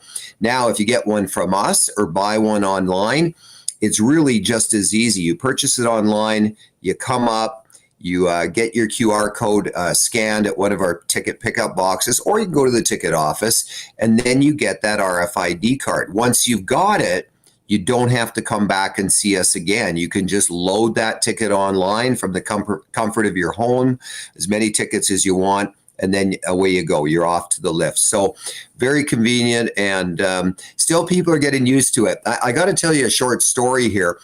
I was helping a fella out. Now, this is a couple of years ago when we first introduced it, and he had got his card and it spit out of the machine. And then he asked me, okay, great. Now, how do I get my ticket? And I told him, I said, well, that is your ticket. You don't have to do anything anymore. Just put it in there and away you go. And he was, it took him a second, and then he went, boy, this is a great deal. So people are still getting used to it, but once they get the hang of it, it's a great, convenient way to go skiing. Brian, you're the man. Thanks for hopping on with us. We'll catch up with you next week. Enjoy the skiing this weekend. All right, fellas. Thanks. Right Happy on. Family Day. Yeah, you too. Brian Rode from Marmot Basin, skimarmot.com to check out all their incredible deals. We got to get to our word of the day quickly, though. I want to let you know, have you been texting the show today, 780-218-9999? You've been using the River Cree Resort and Casino inbox, home of the kitchen restaurant, all-you-can-eat surf and turf for just $59.99 every Friday from 4 to 10 p.m. We have eclipsed 150 thumbs. So, Jason Milne, I get 2 words from you. The word of the day with Reid and Jay. Oh, I'm sorry. Did I break your concentration? What do they got to say? Say what again? Say what again? I dare you. Let's find out. English, do you speak it? Then you know what I'm saying. Okay, the first word of the day, and thank you, Nasties, for getting us to the double bonus word. But the first one is gallant. Gallant. Gallant. Gallant is a brave or noble gesture. 2 out of 2. Let's not even discuss it. You nailed it. This is going to be you might if you get this one, which I think you might. I don't know about the definition, but then you got to go to the David Lee Roth. Wilco. The word is Wilco. The word is Wilco.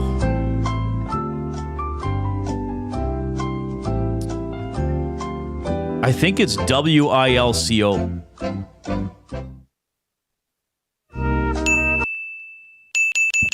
You got it. Now you just got to. Is this? It's an interjection. It's an interjection. An interjection. Is it? Does it have military origins? Possibly. It could. I could see how it could. Yes, it would. But not always. Okay. It's not just simply pertaining to military, but it very well could. Is it 2 abbreviated words smashed together? Negative. Okay. I got to think then.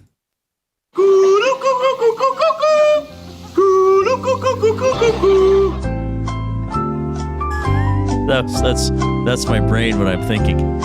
It's originally it's originally of military slang. Right. I thought there was some meaning willing. Was it will comply or something like that? Is it short for will comply? Will. It's almost pretty much. You're getting there, Reid. So it's some sort of term of agreement or saying like, yes, I can do this. It indicates, I needed some hints. It indicates that a message just received will be complied with. Right. So I knew I had read this. Wilco, Badger, Wilco. In some sort of like a military story. Yeah, you were right. So I'm going to like give that. you 0.75. Okay, So yeah. 1.75 out of 2. That is a banner day, Reid. Congratulations. Well, gallant is not a hard word. Hey, man. But for Wilco, you, no. Wilco, I can see that's. I don't know how I kind of got that one. Bravo, Wilco. I don't know. Woo! Woo! Portions of this hour presented by the Canadian Brewhouse. Don't forget about the Canadian Brewhouse Express lunch served in under 15 minutes, or it's free. Try dishes like the tuna poke rice bowl. I didn't put a little accent. I could have said tuna poke rice bowl, or is it tuna poke rice bowl? Turkey club sandwich and more Monday to Friday, open until 2 p.m. The Canadian Brewhouse Express lunch. So the 40-ounce steak is not part of the Express lunch. That is not a meal you could eat express. And you wouldn't want it. You wouldn't want it cooked in 15 minutes either. The tuna poke rice bowl and the turkey club sandwich can be served in under 15 minutes. Big Uke says the lip sync is getting good, glue guy. Yeah, well, you're very prolific. I love it in your lipping. By the way, nobody ever answered me if the kids still call it necking. Hey, like we're necking? Where are Crystal and Maxwell? Oh, they're necking behind the gym. Crystal and Maxwell? Yeah. Those are the first two names that come to your mind. Yes. That is why you are who you are. Good find, sir. Let's go, girls. Do we want to get right? Yeah. Max Bezzozu, thanks for the donuts today, Max. That was awesome. He came in to get some mystery athlete of the day. He says Wilco also released one of the greatest albums of all time. That is true. Oh, did they? Which album was that? Wilco, they've come through Edmonton. It's, I don't know. You'd know the songs if you heard them. Way down we go. Okay. Oh. Way down we go. Ayo. Oh. Are they new? Nah, ish. Okay. So you have a good 4-day weekend, though I will see you at the EST Fun Spiel on Saturday. You're still curling in that? Yes, sir. Presented by Lloyd Sad Insurance Brokers. Justin Lawrence, U of A grad, Spruce Grove product, now with the Montreal Alouettes, will be in your chair tomorrow.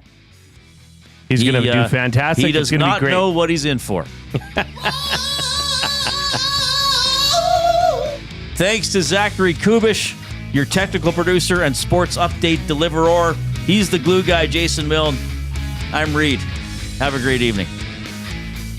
Delivers a mass audience of key influential customers to your business, all while you associate your company brand with the biggest names, the hottest sports news, and teams from every league around the globe. Oilers and Elks, NHL, NFL, Major League Baseball, and the association, Formula One, soccer, golf. Oh, sweet mama! The excitement is palatable on Edmonton Sports Talk. It's where fans go to get their sports fix and where our partners find the most loyal consumers. Contact us today and see how our team on Edmonton Sports Talk can score the biggest goals for your business. With various advertising options available, email business@edmontonsportstalk.com or head to our website and send a message at edmontonsportstalk.com.